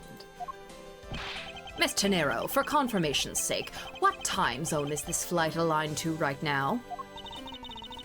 Well, we made a short stop at a transfer point. That's right. It was in that small Asian country, the Republic of Zhengfa. Zhengfa mission! Zhengfa! But we didn't readjust our onboard clocks at that time. Oh, bye, Grace. Hope you managed to get out to our Quebecois Francisco. Best viewers on Animania.vip/England. So right now we are still running on Borginian time. What? The time difference between Borginia and our destination is 9 hours. In that case, it's only natural that your watch would be out of sync with the schedule. Further, with your analog watch set to our destination's time, it would appear to be running 3 hours fast when compared to the flight's onboard clocks. It also changes everything about your testimony. And you can bet 1,000,000 cents on that. In light of this information, it means you saw Mr. Hicks 3 hours prior at 3 a.m. My 1,000,000 cents! This should clear up all the remaining accusations. Oh, good night, Ninji. See you later. So this basically widens the time frame for the time of death, right? Yes, because Mr. LeBlanc saw the victim enter the elevator at 3 a.m. It means that the time of death could be anywhere from 3 to 6:15 a.m. The question now is, where was Mr. Hicks during that span of time, and what was he doing? I've got something to say. And you are... Yeah, oh! I'm Kimmy Meal. I'm a flight attendant. And what is it you wish to say? Well, I think your story is a little different from how I remember it. Who's Happy Wheel? Well, Sorry. what do you mean, Cammy? I saw Mr. Hicks sitting in his seat at 5 a.m., you know? I always forget her, are you talking about the pixel of her nipple? You talking about that? I might also take Rhoda, because Cammy's here Oh now. yeah, go ahead. What? How can you be so sure of the time? Actually, because the other guy's gone, so Jet, why don't you take Rhoda if you want? Okay. Alright. That's right. He pushed his call button while we were parked at the transfer point. Ah, the stop we made for refueling and cargo transfer in Zhengfa, correct? Yes, it was from 4 to 5 a.m. according to our clocks. And during that time, did any of the passengers leave, or did any new ones board this flight? No. Not a single person got off or on in Zhengfa. What about the flight crew? The few who were handling the cargo transfer might have temporarily gotten on or off. But eventually everyone, including Cammy and myself, came back on the plane.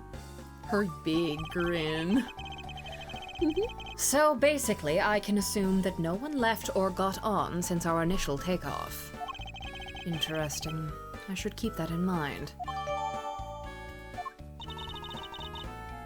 Yeah, and I answered his call. I can tell you Mr. Ackby Hicks was there in his seat when we took off again at 5 a.m.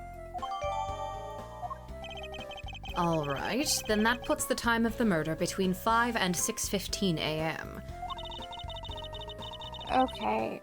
Now, what time did you come down to the lounge, Mr. Edgeworth? I remember coming down here almost as soon as we left the Republic of Zhengfa. Ah! You were here the whole time from 5, yes? Nobody got off. Doo-doo-dooch. Then you are the only one who could be the killer. Mr. Edgeworth, were you really here in this lounge the entire time from 5 a.m. onwards? Unfortunately, yes. But then, how do we explain the footprints? Is not that obvious? This man waited for Mr. Hicks here in this lounge, waited to kill him. And then he put the corpse into the elevator. That is when the turbulence happened. My eyewitness testimony may have been mistaken, but what time I saw Mr. Hicks enter the elevator on the second floor does not matter. Because the entire incident concluded here in this lounge.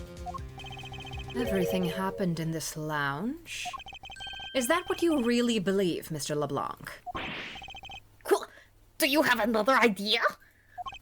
I simply feel that there is something out of place in the scenario you presented. Is there something that can tie this crime to a location other than this lounge?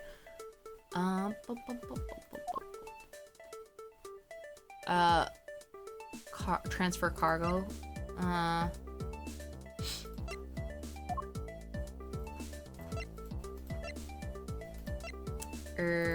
I think it's... Is it this one? Nope.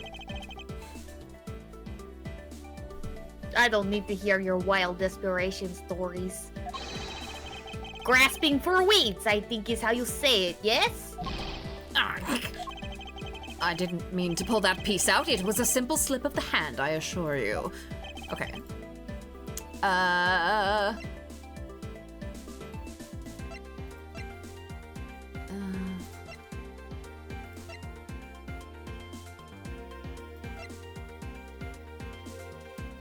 I guess maybe the piggy bank?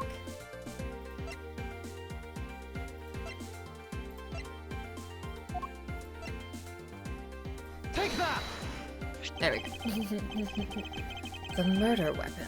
This little piggy bank is sold at the in-flight shop. It is sold there and only there, and is not displayed here in this lounge. How, then, did it find its way here? Don't you find that a tiny bit suspicious? Such a trivial point. It only means you prepared it, taking it from the shop first before coming here. It doesn't prove you are innocent at all.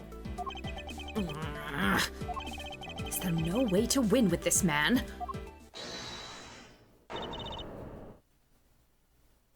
If I may.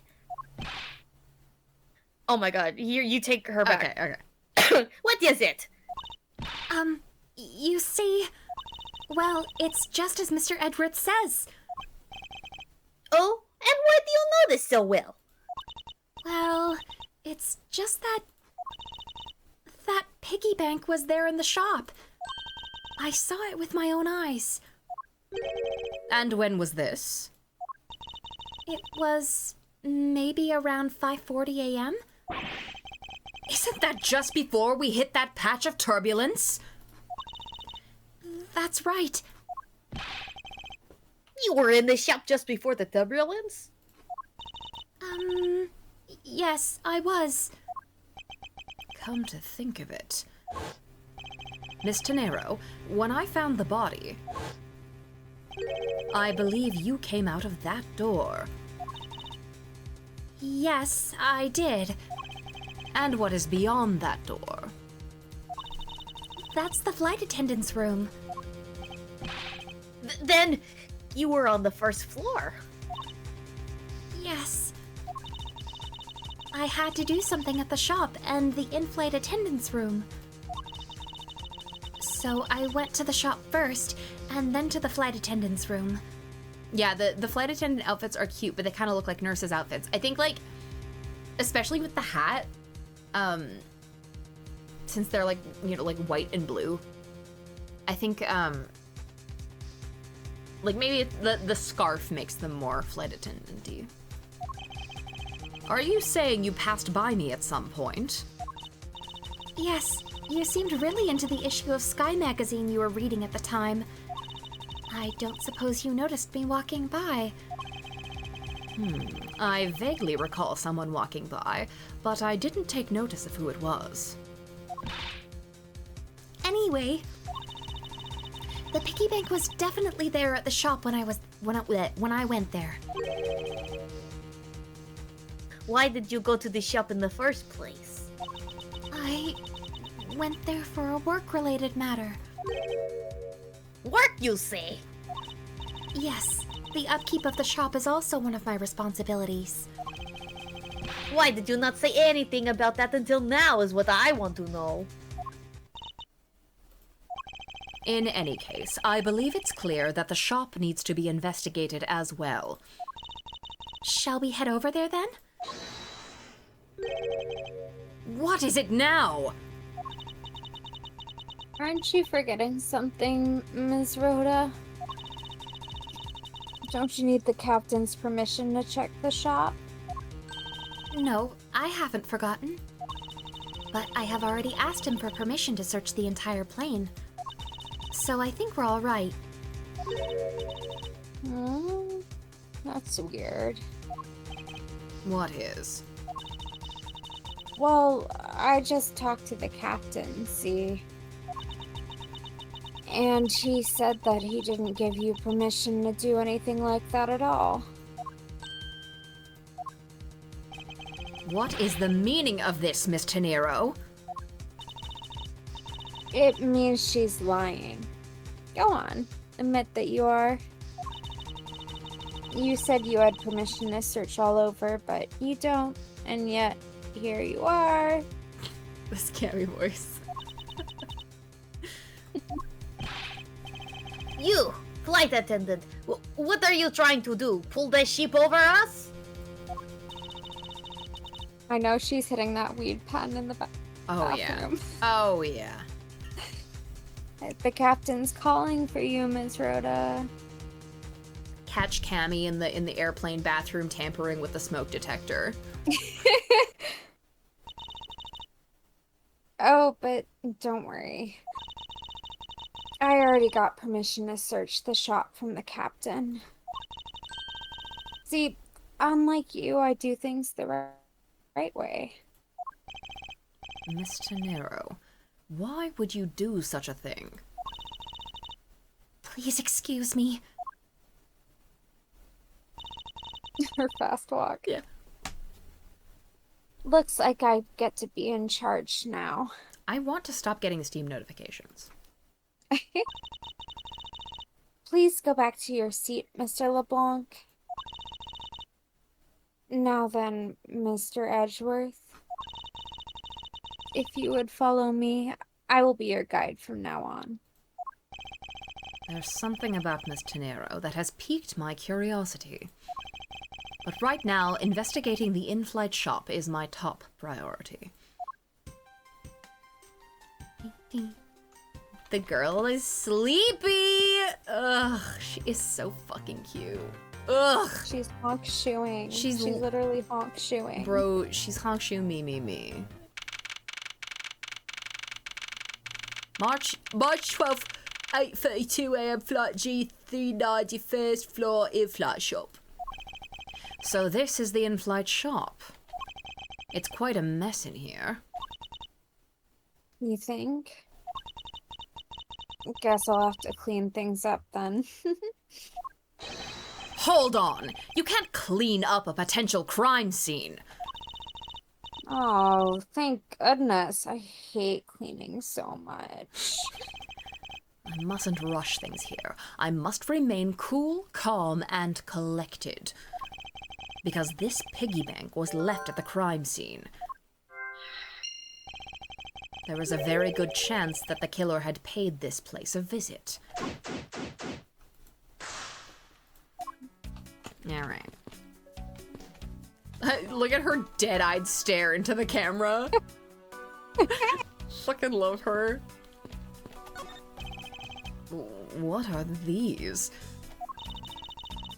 Oh, those are our company's completely original line of suitcases.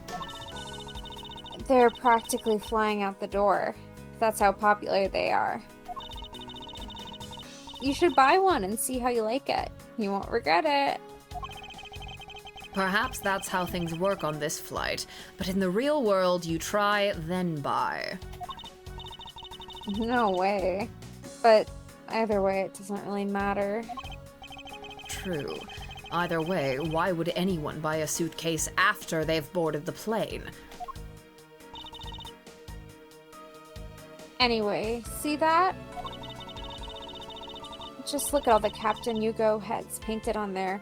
Cute company mascot, isn't he? They're painted on with a lot of care.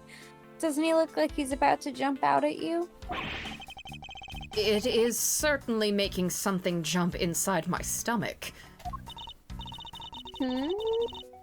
Oh, I guess there's no fooling your refined tastes. I know, who tries out a suitcase before buying it? Hello? You looked like you really wanted to get one. And I thought I was going to finally make my first sale, but you saw right through it. Glad that's done, though. Never make me try to give you a sales pitch ever again, okay? But I never showed any interest in it to begin with. Really is pretty horrible, isn't it? You want to know something? This suitcase was designed by Ms. Rhoda. Miss Tenero designed this? Yeah, it was a company-wide contest. Well, it does have a very sharp design sense. Sharp? Like stinky sharp cheddar, maybe. I really have no idea why the bigwigs decided to go with this. It's so... ugh. I love this sprite specifically, just like that. So good. Fucking love her, dude. Miss Tenero designed this, did she? It's definitely not what I would have expected. Ah! You okay? I'm fine. Please watch yourself, Miss Meal. Letting a suitcase freely roll around has got to be a safety violation. Miss Tenero, give up on your dreams. Here, I'll put it back.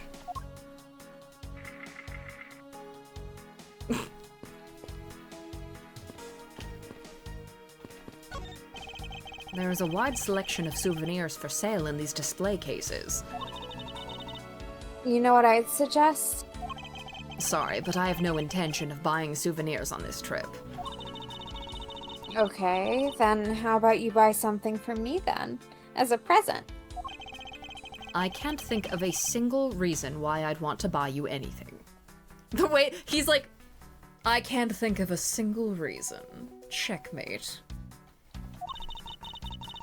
But I've had my eye on that pendant for such a long time. Try paying some attention to me when I ask you something, and then we'll talk. Aw.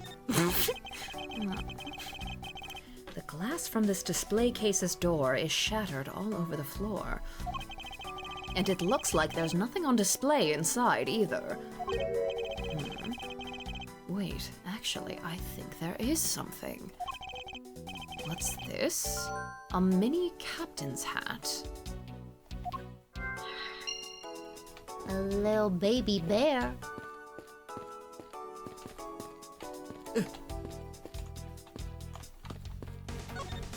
Stuffed toys, just like the one Ms. Meal is holding, are on display here. They're relatively cheap, which explains why they're displayed so haphazardly. How about it, Mr. Edgeworth? You know you want one too. They're great for when you're stressed. Why do I envision stuffed animal abuse when she says that? That post that's like the type of girl who's all smiley and then she goes home and microwaves her hamster. What? What the fuck? What the fuck? Have you not seen that post? No! I'm sorry. That's fucked up. But she's microwaving the bear. There are all kinds of luxury name brand merchandise for sale in this display case. And they're lined up just in just such a manner as to scream, "Buy me," to any passers-by. Okay. Inside this display case is a row of lifesavers and life vests for sale. We sell a lot of those when there's some kind of accident or something. But some people buy them even when nothing's going on. How about it, Mr. Edgeworth? Care to buy one? I sense that this shop is one shopper away from being sued. Ace Attorney appearing on this channel again gives me such a boost for the week. I've enjoyed the latent playthroughs too, just love to see the reactions to Edgeworth. Yeah, I mean, there was no way I wasn't gonna play AAI when it came out. Like, come on, come on. This is Edgeworth. We love our special princess. On his teddy bear throne. Our special princess. My ring light is so bright, I forgot to dim it. But anyways. My special princess. God, I fucking love Ace Attorney, dude. So true. So true. Beautiful flowers in a beautiful arrangement. I feel cleansed just by looking at them. Shut the fuck up. Well, you're kind of stepping on a few of them, you know, Mr. Edgeworth. Oh, excuse me. That is one of my favorite exchanges in the entirety of this game. That's so fucking good. He's so funny. I don't know much about this shop, but you can still ask me about whatever. So what do you think about what has happened regarding this case? I don't know. I guess I think you're the killer, though, Mr. Edgeworth. I can assure you that I'm here in this shop to prove just the opposite. Yeah, but it was me that got you the permission to look around, you know? God, she's so cute. I also love in this sprite Edgeworth's like sunken eyes. So yes. So don't forget that, okay? How am I supposed to thank you properly if you insist on falling asleep? Well, you know what really show your thanks? You see that item for sale over there? Sorry, but you're going to have to make do with my words of appreciation.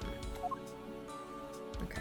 Ugh, well, my love language is gifts of money specifically, so that's not really gonna work out. I don't know. Oh. Sorry. I No, want you're to fine. show her the Show her the prosecutor's badge. Oh, fuck yeah, dude! This. Any opportunity. I was presenting my badge like crazy. Ooh, I'd love to have this piece of jewelry. Can I have it? No, you may not. This is a prosecutor's badge. Chloe, why did you show it to me? I wanted to prove to you that I really am a prosecutor. And that it's not possible for a prosecutor like me to commit such a crime as... Oh yeah, it's not possible? I say that I'm just wasting my time with Cousin Hare here. Was it supposed to be Cousin It? Yeah. He doesn't know. He doesn't know. He doesn't even fucking know. This bitch has never watched The Addams Family. Tiny captain's hat. I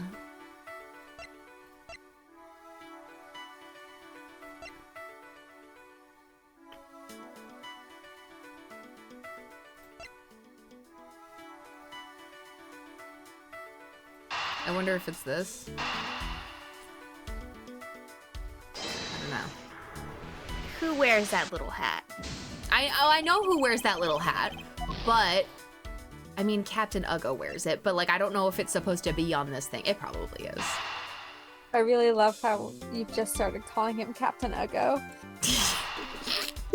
That's his name. It is.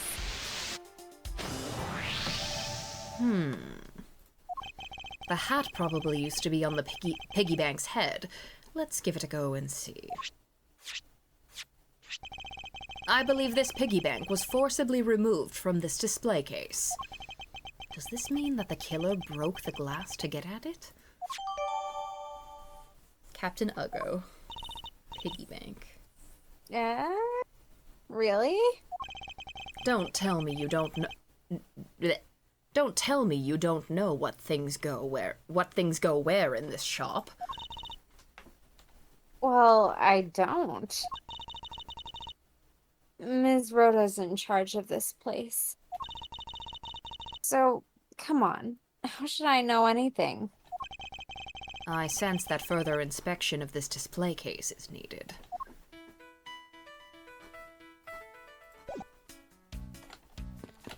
Alright, get in here. I won't rest until I've inspected every suspicious-looking nook and cranny.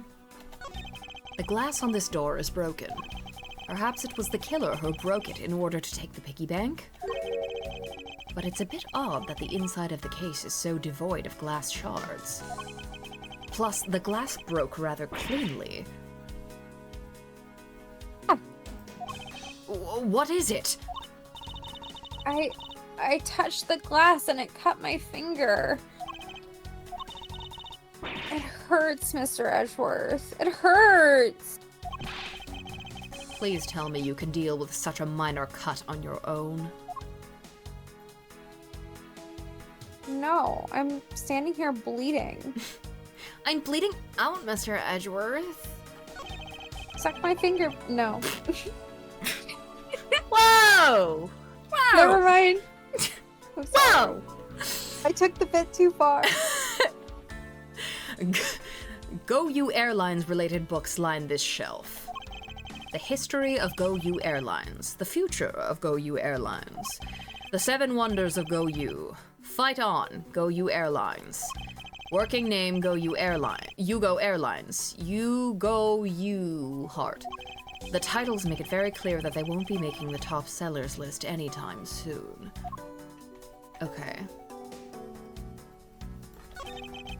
Is this the same man as the one Is this the same man as the one portrayed by the statues around the elevator? Mr. Uggo, I believe?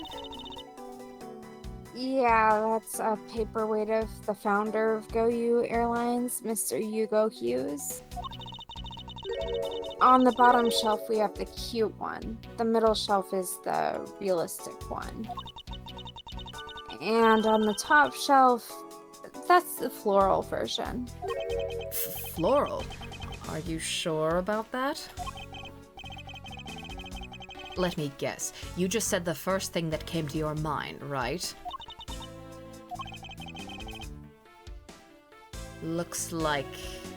is this a typo, or am I reading this wrong? It's a typo. Okay. Looks like I hit the bullseye. Yes, when Kay shows up, I bet Edgeworth starts carrying band-aids. Absolutely. Win-win. Okay, I mean, what can I... That's... Okay, I investigated everything. Alright, let's deduce. Like, I imagine...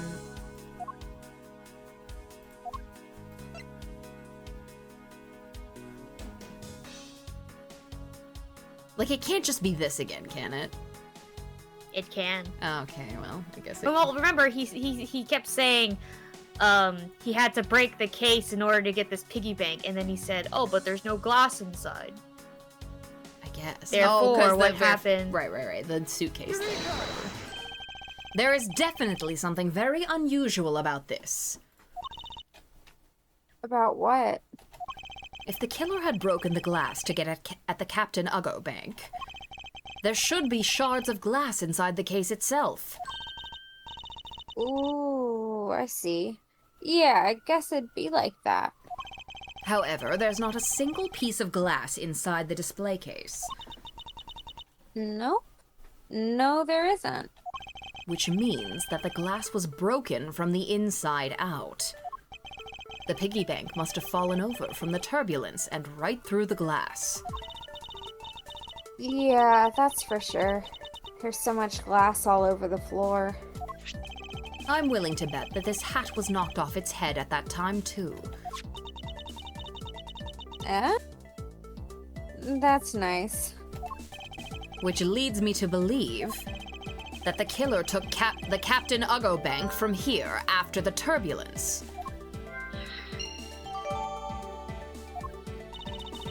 Ugh, she's so...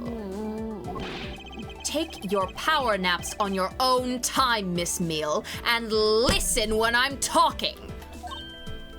Ah! But the murder occurred before the turbulence, which rules this piggy bank out as the murder weapon. So, you mean the bank's not the real murder weapon? It's a fake? Yes, at this point, that is a very real possibility. But what if when the killer went to take Captain Hugo, they broke the glass by accident? The display case is locked, so that's highly unlikely. Yeah, but there's one person who could have. Oh, and who would that be? Ms. Rhoda, of course. I mean, she's the one in charge of this place, so she has the keys to everything. Miss Rhoda Tenero, huh?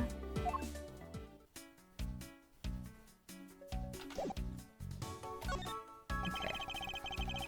Alright.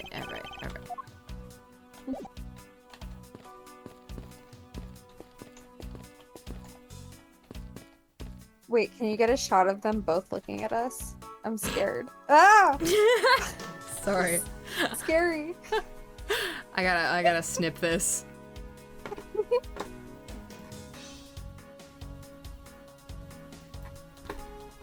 The girls are judging you. Okay. I guess I'll watch it. The threatening gaze.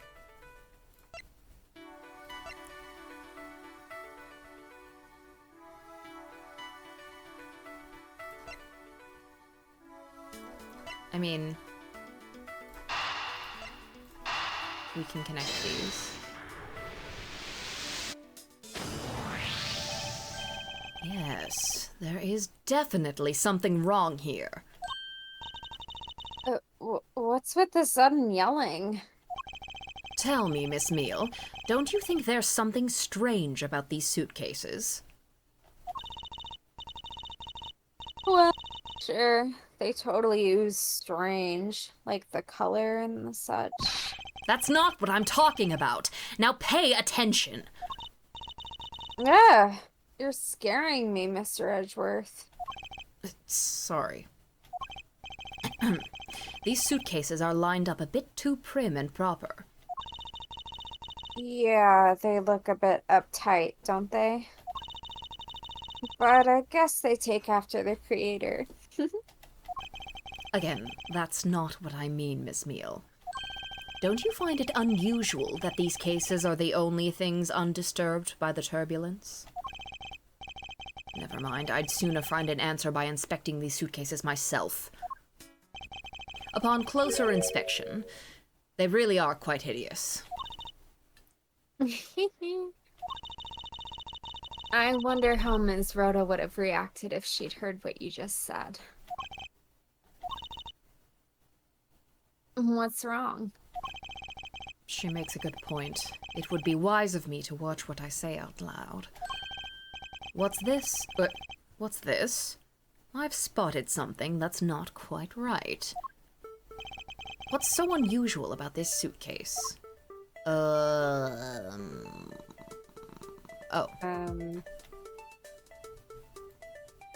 Can I do either of them, do you think? Just the left one. Just the left one. Take that! There's something very peculiar about these wheels. As in... As in, there are no stoppers in place on these. Without stoppers, one would think that the turbulence would have sent it flying. And? And so, it is very likely that this suitcase was placed here after we hit that turbulence. Let's take a closer look at it, shall we?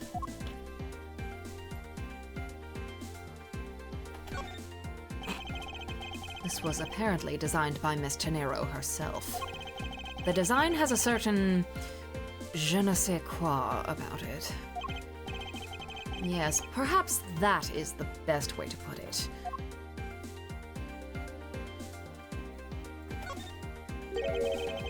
It would appear to be unlocked. Let's take a look at what's inside. A piece of cloth. And it's soaked with blood! Ah! It's blood. It appears that this suitcase is very strongly tied to our murder after all.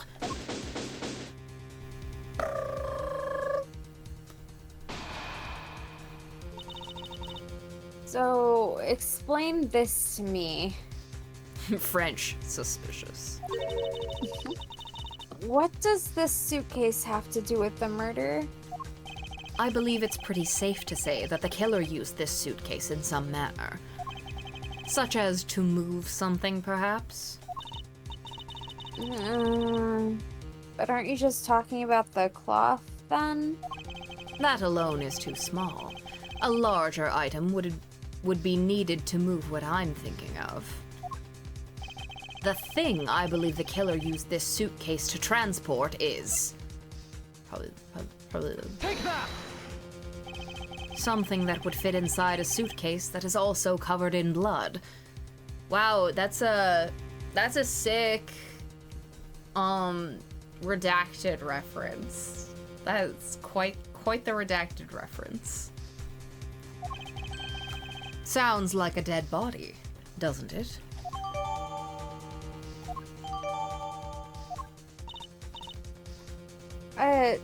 But... In light of this, I'd say that Mr. Hicks was moved into the elevator from someplace else. Which means that the murder was committed in an entirely different location. Yeah, great reference to the...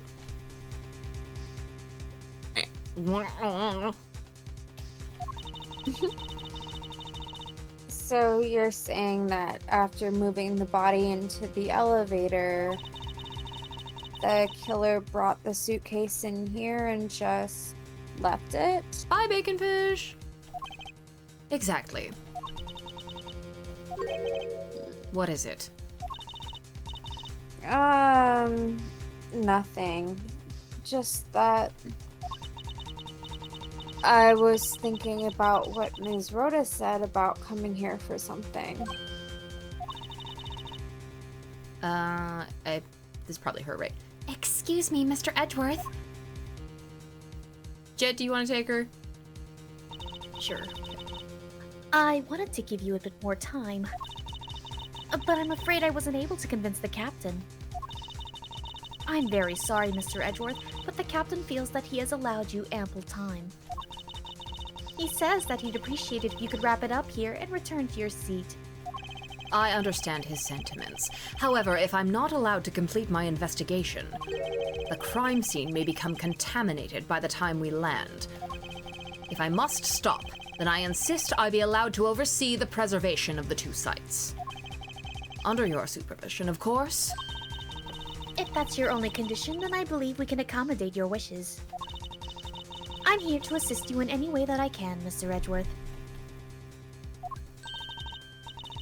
Sounds like fun. We can camp out and watch over everything together.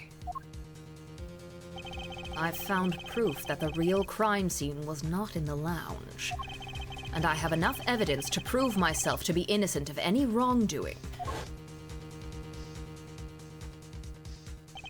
And yet, regarding what Miss Meal reminded me about Miss Tenero, I can't allow my investigation to end here.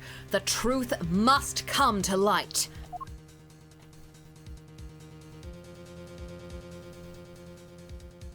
Oh my god, oh my god, oh my god, oh my god, oh my god, oh my god! Oh my god! It's all happening! Guys! It's all fucking happening.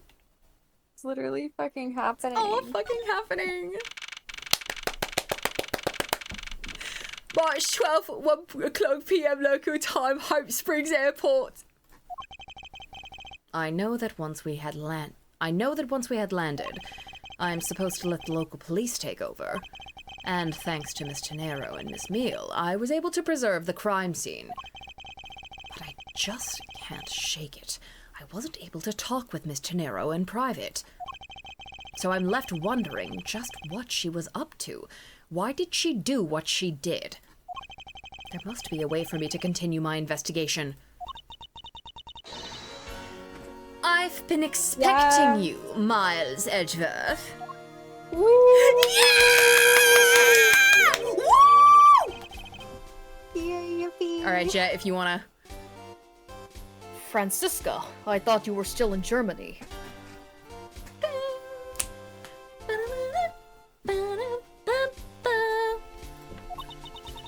I go where I am needed. And wherever there are criminals to be caught. Her name is Franziska von Karma, Fuck yeah, it is. the daughter of my mentor, Manfred von Karma. She, like myself, is a prosecutor. Are you heading up this case? It would be a bit of a relief if you are. Don't you try to flatter me, Miles Edgeworth. I'm placing you under arrest. What? It's quite frustrating, actually. I had hoped to exact my revenge on you in a different venue. But I'll have to take what I can get. I never thought I'd see the day when a disciple of the House of von Karma would become a criminal. Have you no shame? I'm literally Smile World right now. Oh, wait, it has all been a big misunderstanding. I didn't kill the victim. A misunderstanding. I heard all about the murder over the police radio from the captain himself. You waited for the victim on the first floor and then beat him to death. Franziska, do you honestly believe that I killed a man? I suppose I should reserve judgment until after I have investigated this for myself. I can put your arrest on hold until then. That's as it should be. Ha! I don't need a lecture on how to perform my duties from you, of all people. To be perfect in every way, the fulfillment of that creed alone is all I strive for. Well, I have my own creed which I must fulfill, so why don't we solve this together? I have to get going. The crime scene awaits. Don't you dare leave town. Trust me, I had no intention to. Detective Gumshoe! Yes, sir! Too slow! Ow! She's so cute! Listen up. I'm leaving you in charge of watching this man. Don't mess up, understand? Mr. Edgeworth, am I supposed to got him? A simple yes or no, detective. Ah! Yes, sir. Understood, sir. You just leave it to me. Miles Edgeworth, if you interfere with my investigation, I'll arrest you on the spot. Are they clear? Now then, if you'll excuse me. Oh, she's so cute! You, of all people, should know I can't refrain from suspecting people because they're my family members. Did you want to go back to Francisca when she's not here? Oh, you mean like go back to Edgeworth when Francisca's not here? Yeah. Oh, sure, yeah. Good to see you again, Mr. Edgeworth, sir. Boy, am I glad to see you okay. Thank you, detective. I believe in you, sir. You can lean on me. I'll get you through this. I have to admit, I'm a bit curious as to what Francisca is up to. Maybe I should ask the good detective. Very well. In that case, I have a few questions for you.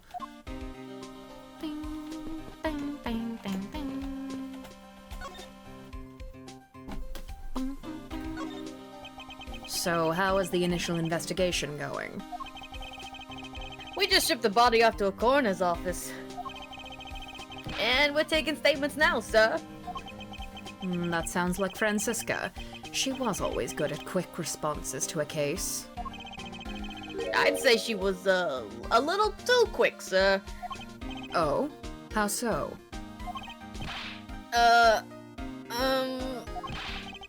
I rushed on over as soon as I got word on the affair, sir. But somehow, when I got here, Miss Von Kama was already here barking out orders at everyone. It was kind of creepy, as though she knew there had been a murder or something. And had come in advance to await your flight's arrival. That is sort of odd. She did show up rather quickly, and out of the blue. Plus, I still don't know why she's here in America. In America? In America. There must be some backstory to all of this.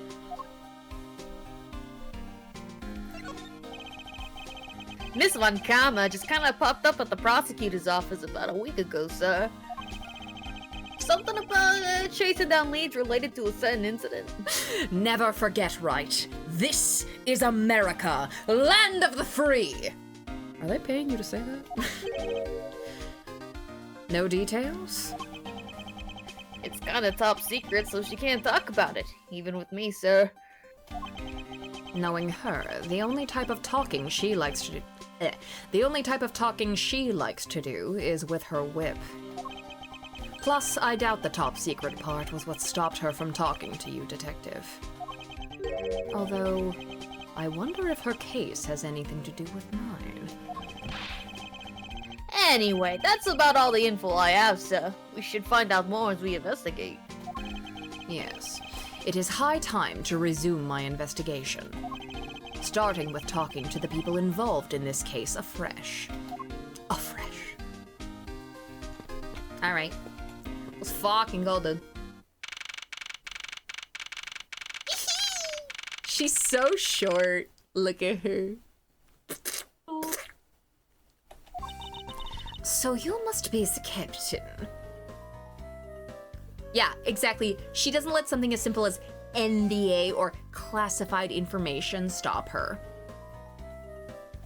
She would say, fuck you, Wild Brain. Fuck your NDA. I'm gonna talk about Sonic. You. Yes, I am. And who might you be? Yeah, he's got Apollo hair. Wow, his long-lost third father. Yeah. Another Apollo backstory we get to explore. I am the prodigy prosecutor, Franziska von Karma, and I have a few questions for you. Don't you dare, Captain. Getting friendly with another woman. She's a child. Get a job. Get a job. I'll never forgive you if you do. What are you talking about? I only have eyes for you, my dear Cammy. I wouldn't bet money on our dear captain to be much of a reputable person. Sure you don't want to ask the captain some questions, sir? He was in the cockpit the entire time. I highly doubt he would know anything of use. Anyway, I like to leave that type of witness to Franziska and her whip.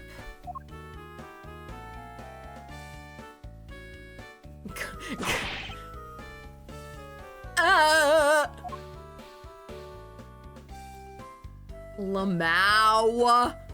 I love that. Oh, Gumshoe Sprite is so cute.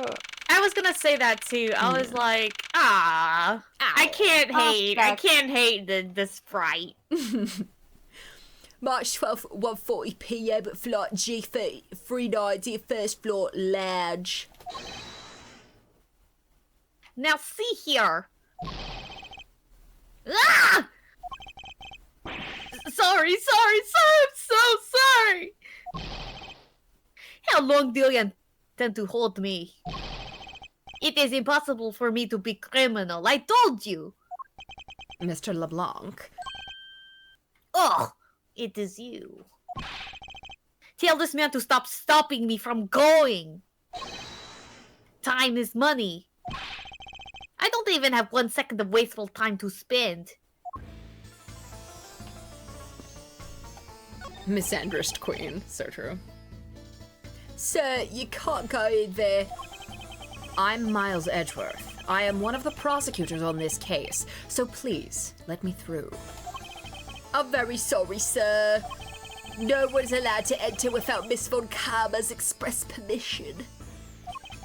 But I'm on the case. Yes, I understand that, but I also have explicit instructions not to let you through for Miss Von Karma. Lameo. Queen! Why would you do this to me, Franziska? My only sister.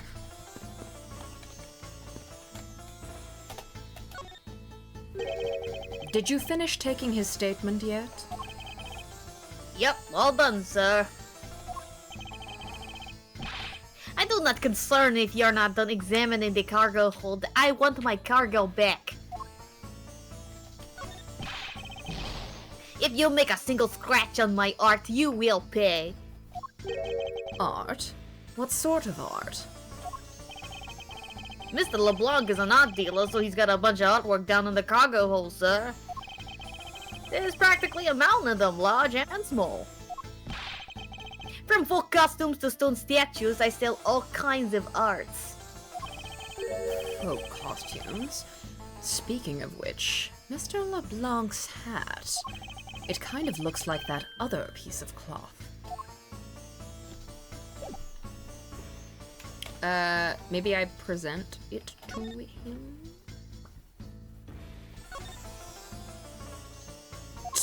Take a look at this! Mr. LeBlanc, can you please take a look at this for me? Oh! It's a Borginian cloth. Bye, Pona Dragon. See you next time. As I suspected, your hat is made of the same material, I suppose. Yes, of course. This fabric is so famous, orders come from all over the seas for more. Then this is the cargo you were talking about earlier.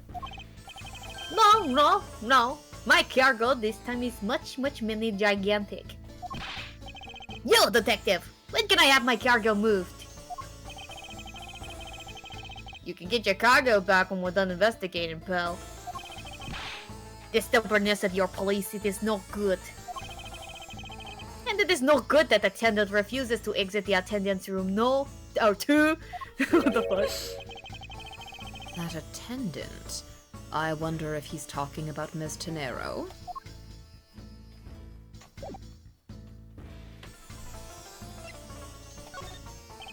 What did you mean by that attendant, Mr. LeBlanc?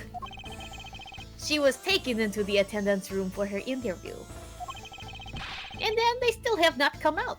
They make no sign of coming out either. I was finished with my own interview much earlier, quicker than her. Why is Mr. Nero's interview the only one that's taking up so much time? Miles Edgeworth, you were given free rein to examine the plane, weren't you? Yes, I was able to obtain the cooperation of the flight attendants. Speaking of attendants, I'd like to speak with Miss Tenero. I wonder if you might grant me permission to enter the flight attendants room? Before I do, you still have to clear up a few issues surrounding your own circumstances. I understand. You may have tricked those attendants with your sophisticated talking, but you can't pull the wool over my eyes, Miles Edgeworth. I love when they go up against each other. I giggle, smile. I'm Smile Universe right now. Let's not complicate things and go with the most obvious conclusion. The scene of the crime was here. In this very lounge, the body was discovered. From the time the victim was seen calling for an attendant until his body was found, the only person in this lounge the entire time was you, Miles Edgeworth. This unmistakably makes you the likeliest suspect. The likeliest suspect, Francisca? Do you have a problem with it? No, but it's not like you to use such vague wording. You're usually a bit more absolute. I'm simply trying to watch out for you. I'm such a perfect big sister. Or is my kindness too hard for you to comprehend? Thank you. But your leniency is unnecessary, for I will prove my innocence soon enough. If I want to continue my investigation, I'll have to break her line of logic, and fast. Such an ungrateful little brother. Such a stubborn bigger sister. I'm just gonna... The victim was seen calling for an attendant until his body was found. Okay. Hold it! Well, it's true that I was in the lounge the whole time. That fact alone does not make me the criminal. Objection! Ha! We'll see about that at the conclusion of this investigation. However, there is one thing that even you must admit at this time. Okay. I mean...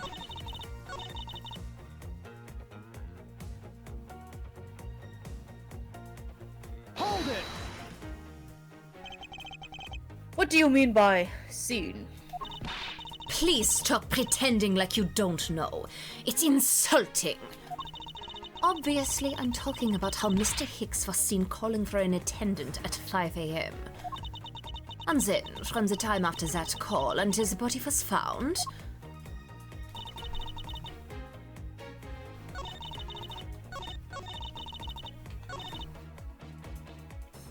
Hold it!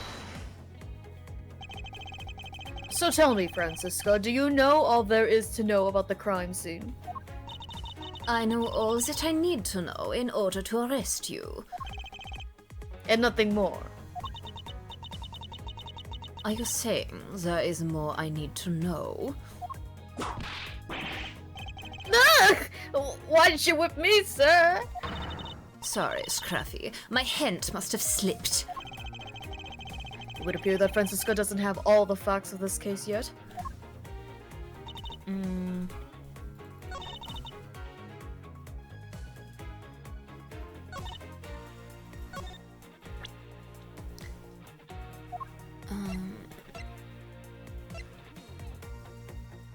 Objection!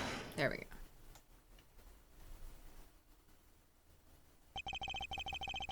It would appear that you did not have all the information you needed after all. And what does that mean? I found a nice piece of evidence just before I was forced to stop investigating. A piece that proves that the body was moved from a different location.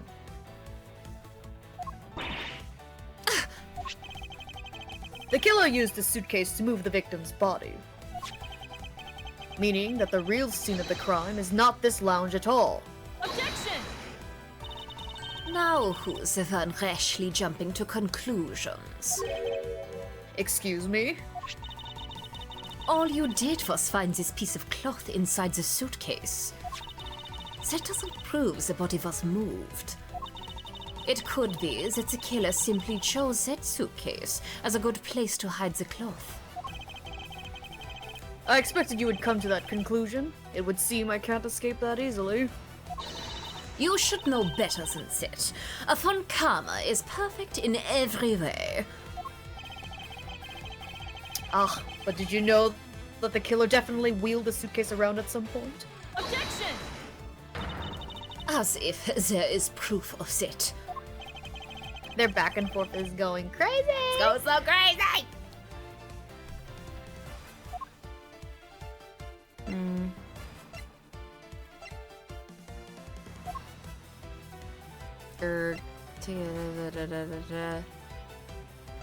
Where's the...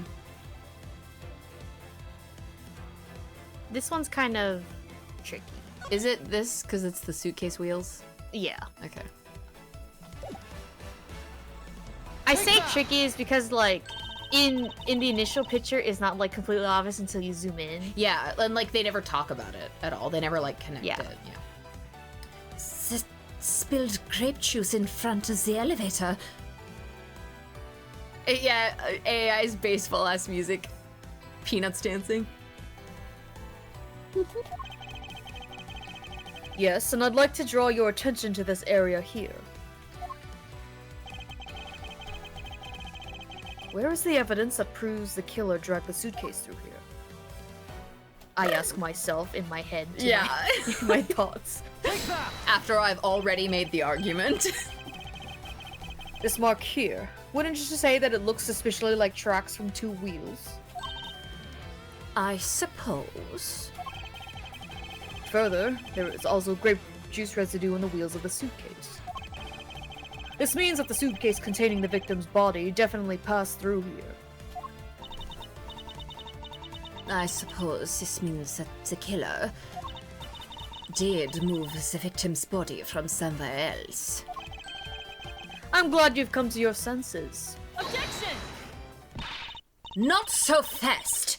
Oh my god. Nice Lang reference. Nice Lang reference, Francisca.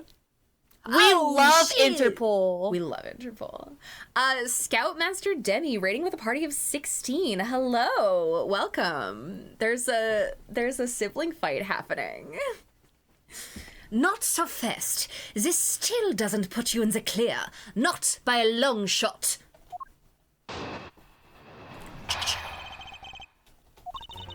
You prepared yourself and acquired the piggy bank before the plane hits that turbulence. This game has been so good. Yeah. Oh, you're playing AAI1-2? Where I've played both investigations games, but it's just like the localization is so exciting that I had to stream the whole thing over again. Of course. And there's just so much more Francisca content, you know. Yeah, and like playing the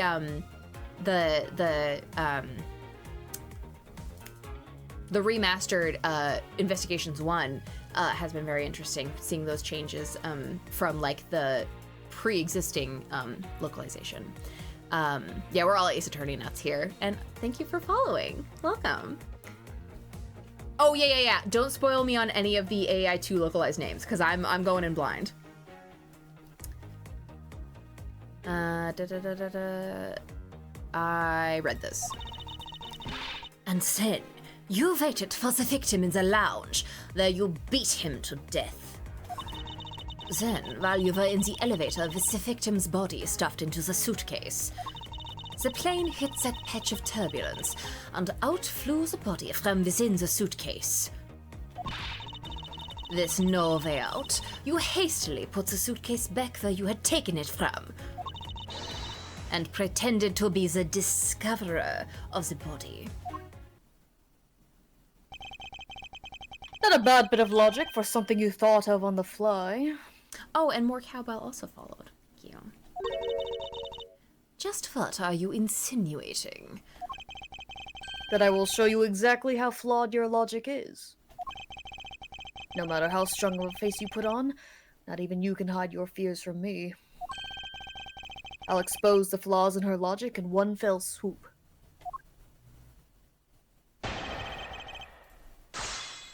Yes, dude. We're voice acting the whole thing. I love voice acting. Oh, absolutely. I'm here to voice act. That's why I started doing this. I'm method acting Cammy by being very sleepy. Yeah. Okay, you prepared yourself and acquired the piggy bank before you hit that plane hit the turbulence, and then you waited for the victim in the lounge where you beat him to death. You beat him to death!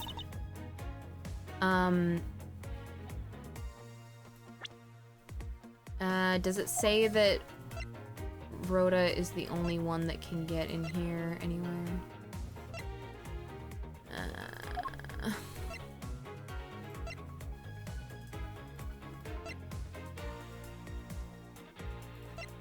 No.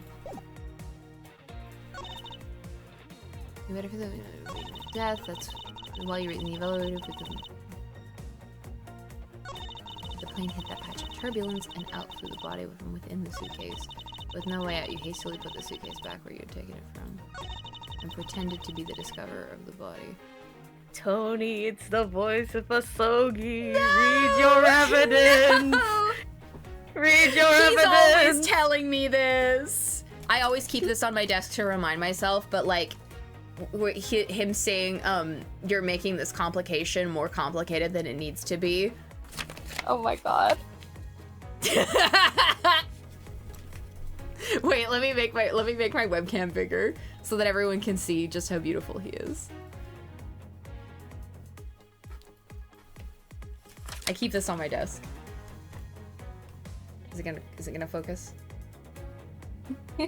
Is it gonna focus on him? Focus! You're making this complication more complicated than it needs to be. You can tell it's well loved too. Like there's fucking crinkles all over it. I look at it all the time because I'm a chronic overthinker.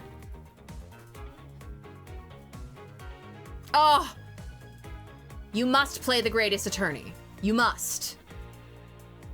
I'm so glad I didn't accidentally spoil something for you in that case. I as well. Oh, you own the cool special edition from 3DS, dude! Fuck.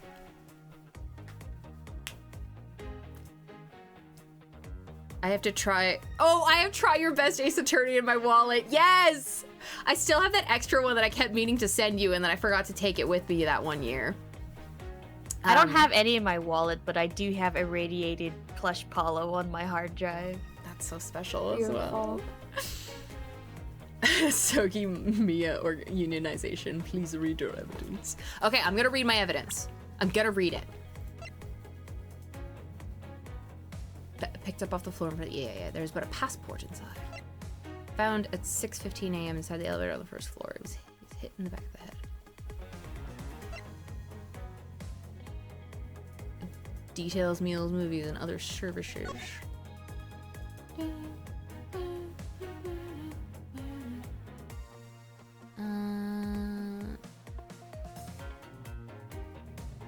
Okay.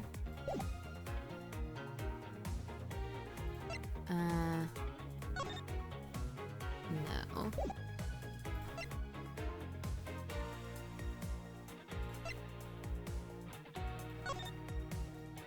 Aw, cute. This was taken out of its display case in the in-flight shop after the turbulence. But like... looks like footprints and something being dragged. Made a brief stop from 4 a.m. to 5 a.m. to transfer cargo and refuel at the transfer point.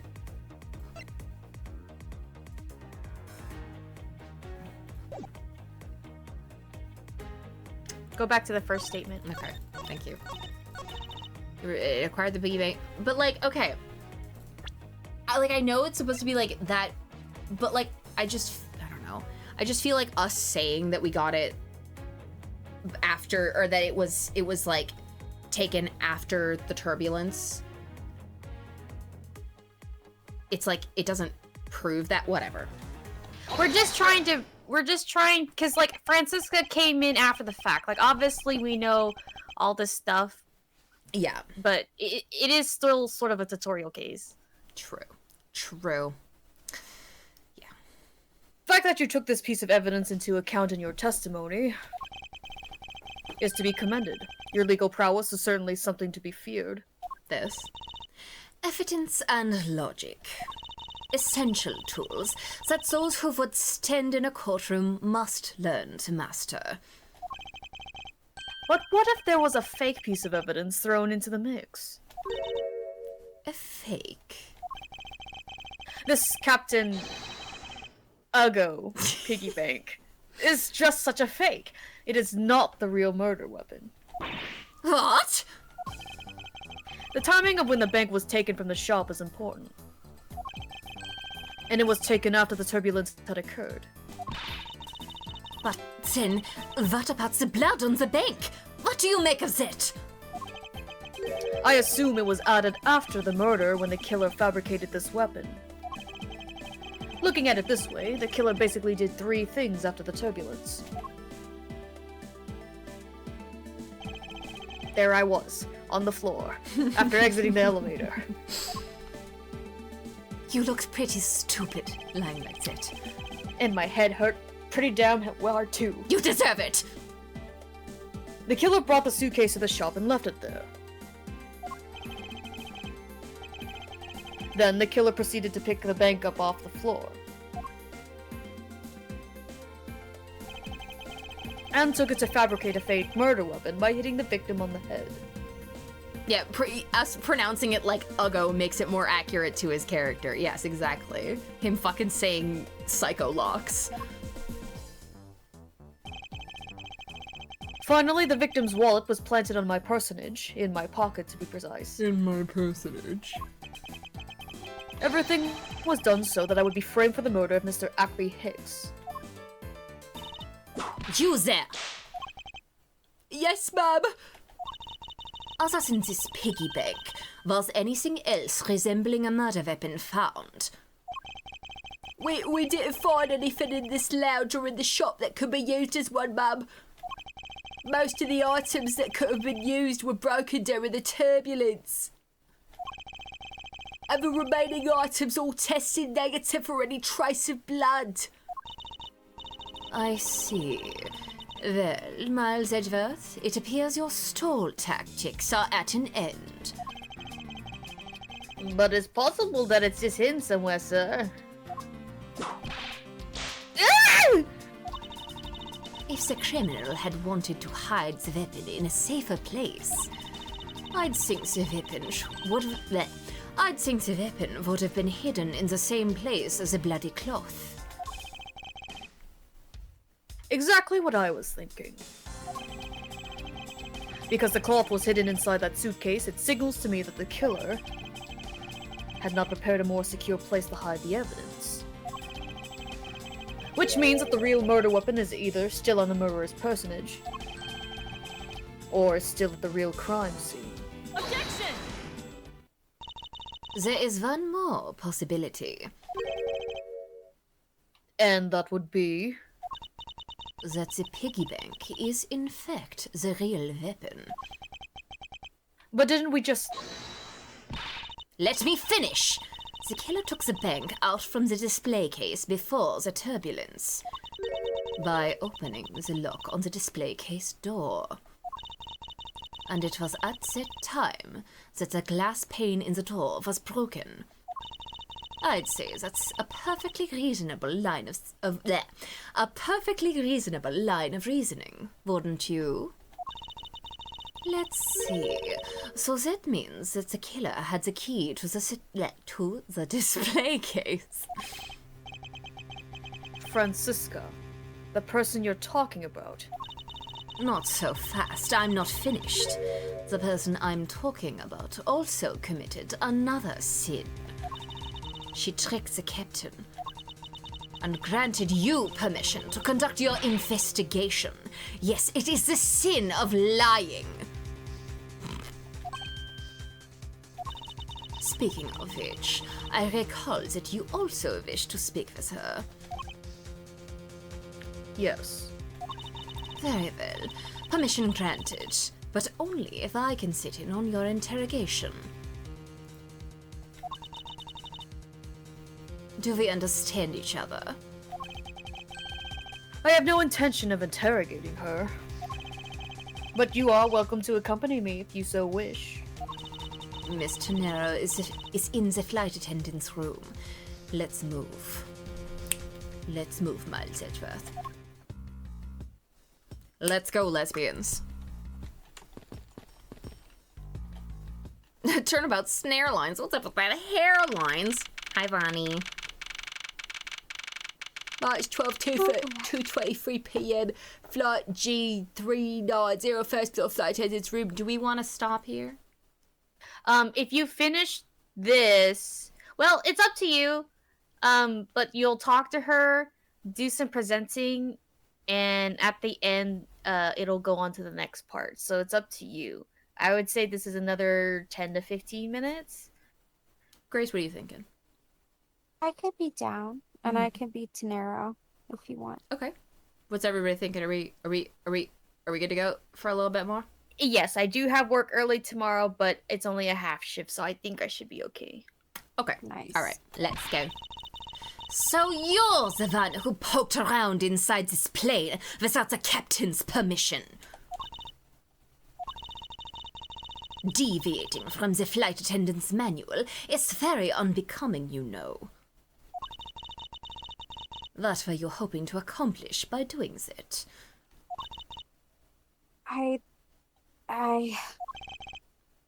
Miss Tenero. Mr. Edgeworth, you're here too? Can you please help us and shed some light on why you did what you did? All right.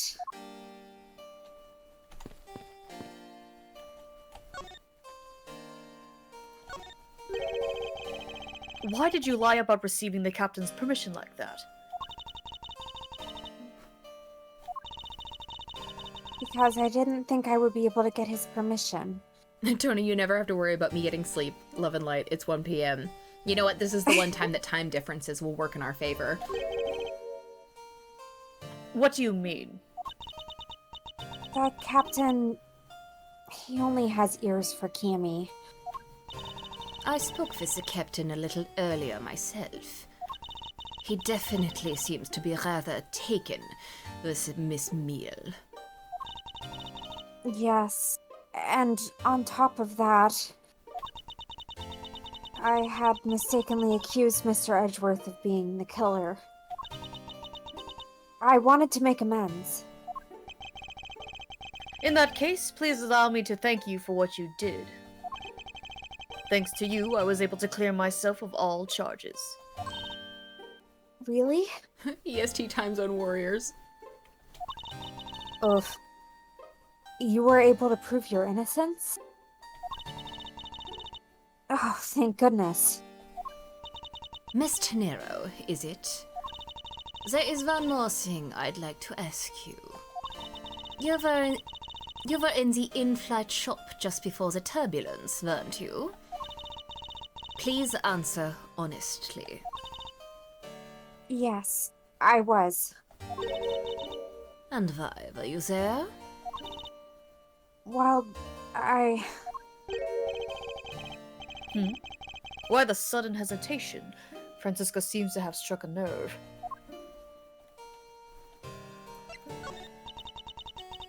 all I did was go check up on the shop like I always do. You're saying it was for work, then? Yes. I'm in charge of the shop, so I have to keep an eye on it.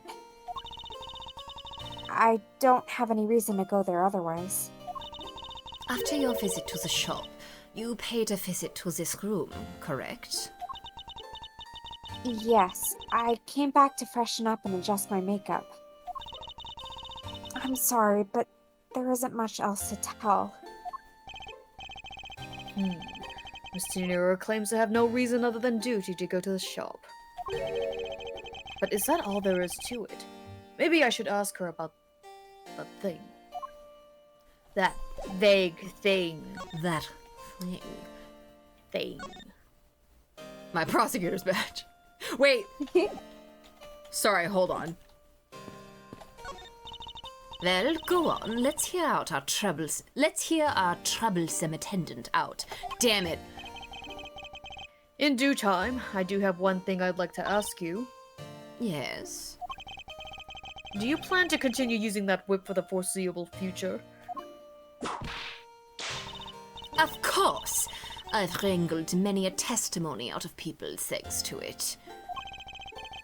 Yeah, and probably a whole ton of yells. And I'm willing to bet that the majority of them came from you, Detective. Okay, I wanted to present my prosecutor's badge to Francisca. Oh well. That thing. This thing? This thing? This thing.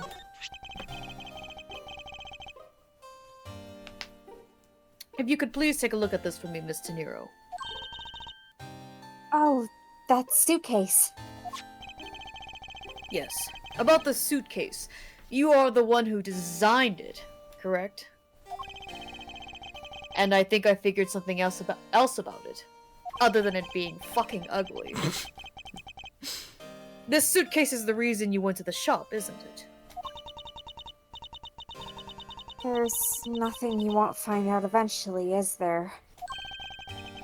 Won't you please tell me more about this hideous, hideous suitcase? Yes, I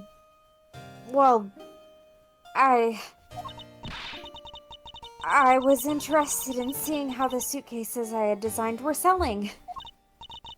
I know that as a service professional, I'm not supposed to care. But I really wanted to know. And I was glad to see that it was the last one there. I like Edgeworth like calling her suitcase extremely ugly in every single line of dialogue, being like a like the time when in Rise from the Ashes when everyone was like, God, the body was in a fucking ugly ass car. It was in a car that looked like it belonged to an asshole. It looked like shit. The last one there?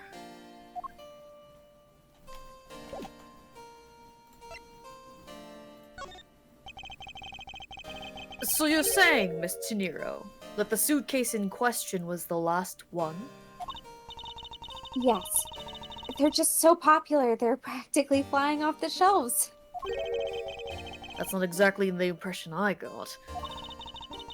The one in the shop is most definitely the last one. Well, we're currently looking at that suitcase. Really? Then I guess we sold all of them. Thank you very much for taking the last one. I didn't say anything about buying it! Then say you'll buy it. I'm sorry.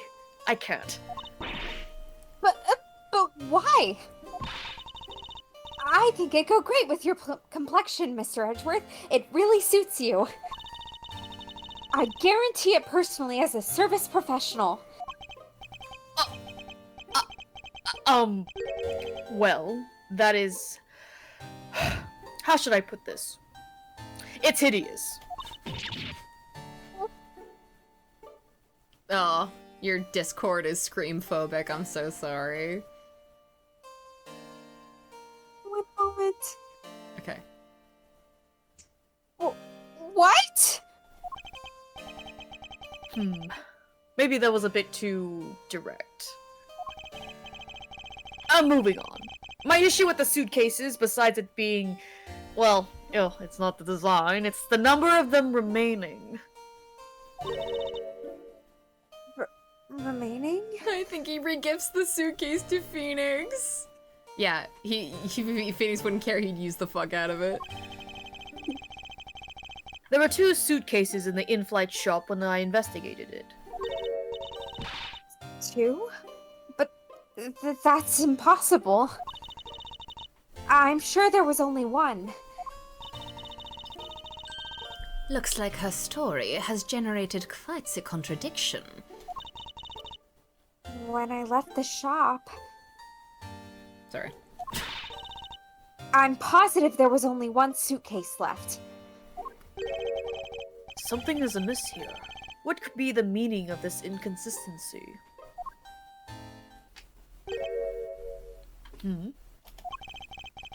By the way, Miss Teniro,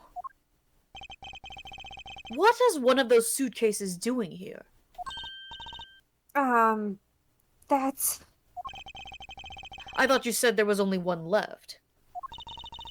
That one is, it's mine. I've used it for a very long time now. She's used it for a long time? Huh, I think not. Miss Teniro, I'd appreciate it if you wouldn't lie to me. Damn. $1,200 suitcase. Not this. Not this. Excuse me? I don't believe for even 1 second that you've used this for a very long time. What proves that this hasn't been used for nearly as long as Miss Teniro says? Take that! And tell me, Miss Teniro, is it also your habit to keep the price tag pristine on your suitcase? What is the meaning of this? Why would you lie about a suitcase?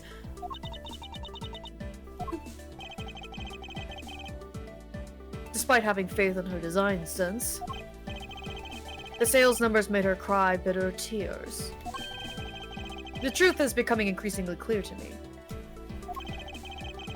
Miss Teniro, I think I understand. I know what you are trying to hide. Now then, this suitcase was originally in The in-flight shop. Seeing as how the price tag is still on the suitcase, one can only assume it was out on the floor for sale in the shop. And the person who bought this suitcase was...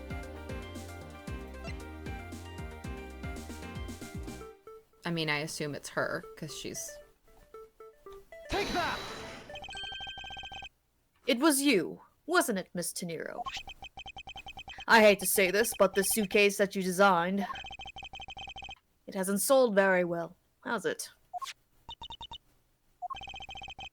You saw how poorly this design that you poured your heart into was selling, and were deeply hurt. That's why you wanted to make it look like it was selling by buying it yourself. Isn't that right? Then, the reason you went into the shop and came back here was... I'm sorry! All I really have is my job. I was overjoyed when my design was chosen. I thought that maybe I had finally accomplished something. But the suitcases didn't sell. It's because of the design, isn't it? All because it's, as you put it, hideous. I can't say they chose a great price in which to I can't say they chose a great place in which to sell them either. We weren't selling a single one, and they were just sitting there collecting dust. I felt so bad seeing them there, day in and day out.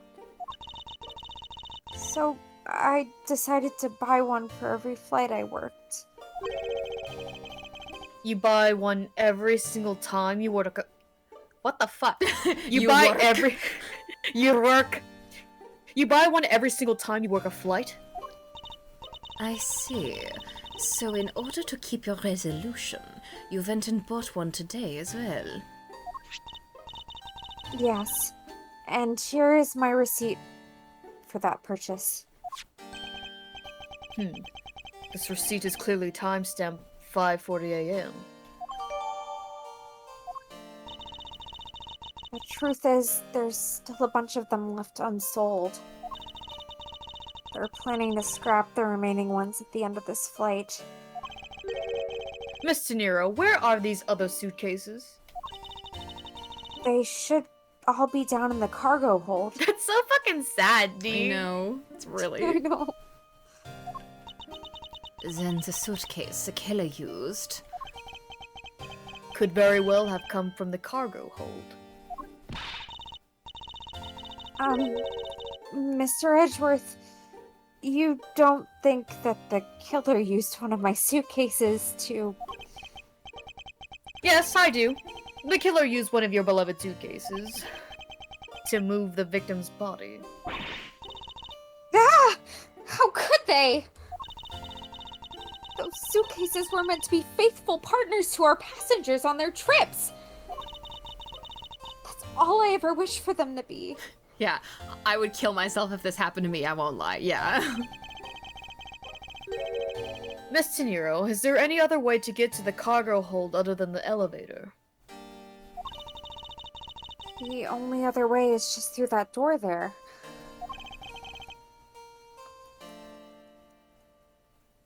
And what about security? That door has no special lock installed because... just to enter this room, you need a special keycard that only crew members have access to. Which means that the culprit is someone who can enter this room. Eliminating the passengers and leaving only crew members as potential suspects. I can't believe it. Yes, Francisca? I love her screaming like, "Hold it!" He's like, "Yes." Just another Tuesday when Francisca screams in my ear. Literally. Going on these wild goose chases. You're a disgrace to the Von Karma name. And what do you mean by that? The suitcase came from the cargo hold. That fact alone tells the whole story. Yes, which is why I said the culprit must be a crew member who used their key card. Miles Edgeworth! Francisca Von Karma! Shut the fuck up! Let me talk! Yeah, shut the fuck up! You always do this! And in front of the suspect as well! You're proposing that the killer rode the elevator from the cargo hold, correct? Yes, that's the only realistic possibility. Thank you, LSR. I love doing Francisca. That other attendant, Miss Meal. I asked her earlier, and she had this to say. Francisca got information out of Miss Meal. In order to make the elevator go down to the cargo hold, a different key card is required. A different one. Yeah, that sibling energy is something that I'm all too familiar with. Yeah.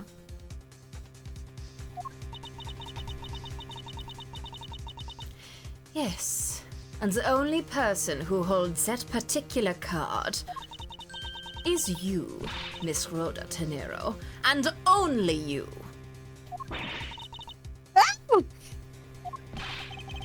What? Is this true, Miss Teniro?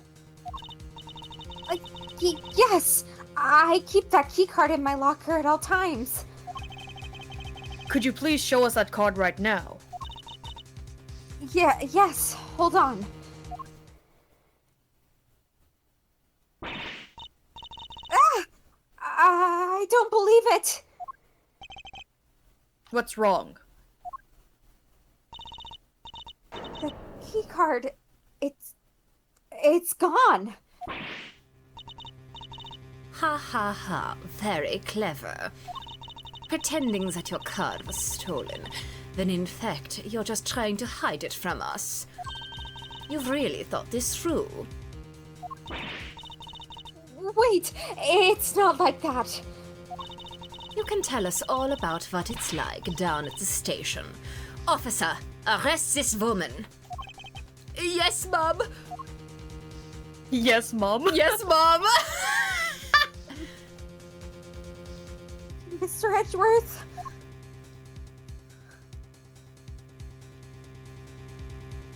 Okay. Goodbye. I guess. I guess she was guilty after all. What's wrong? There's disbelief written all over your face. Francisca, I know that you are the lead investigator on this case. However... Hold it. Don't even think about wasting any more of my time.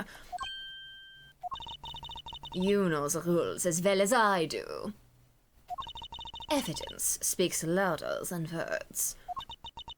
Even if this isn't a courtroom, that basic tenet still applies. I intend to investigate the cargo hold now. What will you do, Miles Edgeworth? I intend to do likewise. I don't need to narrate my internal monologue in her Francisca voice. I feel like I'd accomplish so much. Like, wait, Grace, what? Like your internal monologue of like you want me to bully you? Yeah, I want you to narrate to be like, get up, Oh, yeah, shower, right. brush your teeth, you idiot. Get You're your- going to be late for work. Get your pathetic ass off of that couch, get into the shower, and make it on time for work, which means an hour early. Perfect. There you go. To be continued. Whoa. Cheap viewers on Kira that. What? More cheap viewers? So many cheap viewers. Yay! Okay. Well. Oh my gosh, the scroll is so. Hey, that was so fun. It was so fun. I love this fucking- case. I love this case. Why are there so many? Francisca's Sorry. there. Yes. I was just saying Francisca's literally there. She's here. I'm so happy that she's here finally. Wow, there's a fuck ton of bots. That was whoa, what the fuck is going on? So many. Holy shit. What is happening? They just really want you to have cheap viewers. They really want me to have cheap viewers. That was so fun. Grace, your Rhoda voice. Oh, Peak thanks. performance there is so good. Yeah, everyone kill them, Lang. Get the fuck out. There are beautiful Ooh. women in your area. Oh my god, really? Oh my god. Yeah, there are beautiful women in my area. Cami Meal is right here. So true. She's here. Yeah, for you, Lang, anything. Thank you, Tara. Yes, great voice work to everyone. I love streaming with you guys. It's so fun. I fucking love streaming as Eternity. I can never hear Edgeworth as anything other than Jet's Edgeworth. I know, right? Like, ever again. I know. I do the Edgeworth voice just because it's like, it makes sense for like the host, the streamer host to like voice the main character or whatever. But like, Yes.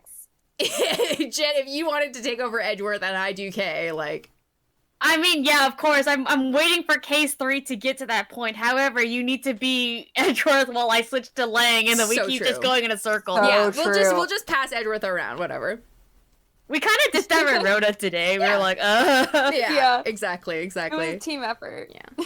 Oh, LSR, I'm so glad you caught a stream as well. Oh, well, I'm glad you all liked the voices. Yes, thank you, Scoutmaster Demi. I'm glad you came here today. Happy We're- Tony Tuesday. We're here every wonderful, truthful Tony Tuesday, passing him around like a football. Let's pass the pigskin around. Now he's over there, face down on the floor. no, it has to be baseball. AII is a baseball AU. Oh, you're right. Okay, hold on one second. Let me go pitch him. Exactly. It's like a.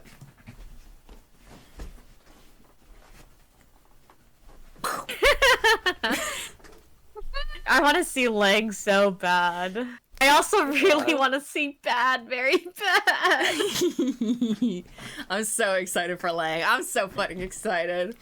I want to see my men. We're getting good ways through this case. Hold on, I gotta save here. We are. Lang and Bad, Lang and Bad, Lang and Bad, Lang and Bad. And Sheena. I fucking love Let's fucking investigation. go. I love investigation so much. Investigation's good. I want to see K. I know. Oh my god, I'm so excited to see K. Oh, and K baby mode. Yeah. She's like, oh, and Francisca more baby mode. More siblings-isms. Yes, more siblings. Ugh. I love this fucking game. Okay, well, this was so fun. No spoilers for me, of course. Yes. Thank you. Yeah, we love AAI2. We're just working our way up from the beginning. Yes. Because I only ever played this game once on my phone, like 4 years ago. It's been so long. No, same. Yeah. But thank you guys for hanging out. It was super, super fun. I will see you guys. I'm gonna try and get my capture card working again to see if we can do Persona on Saturday. But yeah. If failing that, I will see you guys again for another Truthful Tony Tuesday next week. The winner. Yeah, we're gonna get to the winner. The winner. Soon. The winner. The winner. Actually, we're not gonna get to him very soon, but we'll get to No, him. it's gonna be a very long time, especially when we hit case 5. Yeah, but the winner. Yeah, the case 5. I'm okay with using a walkthrough just because it's like there's so many. I got you. What if the true winner is the friends we made along the way?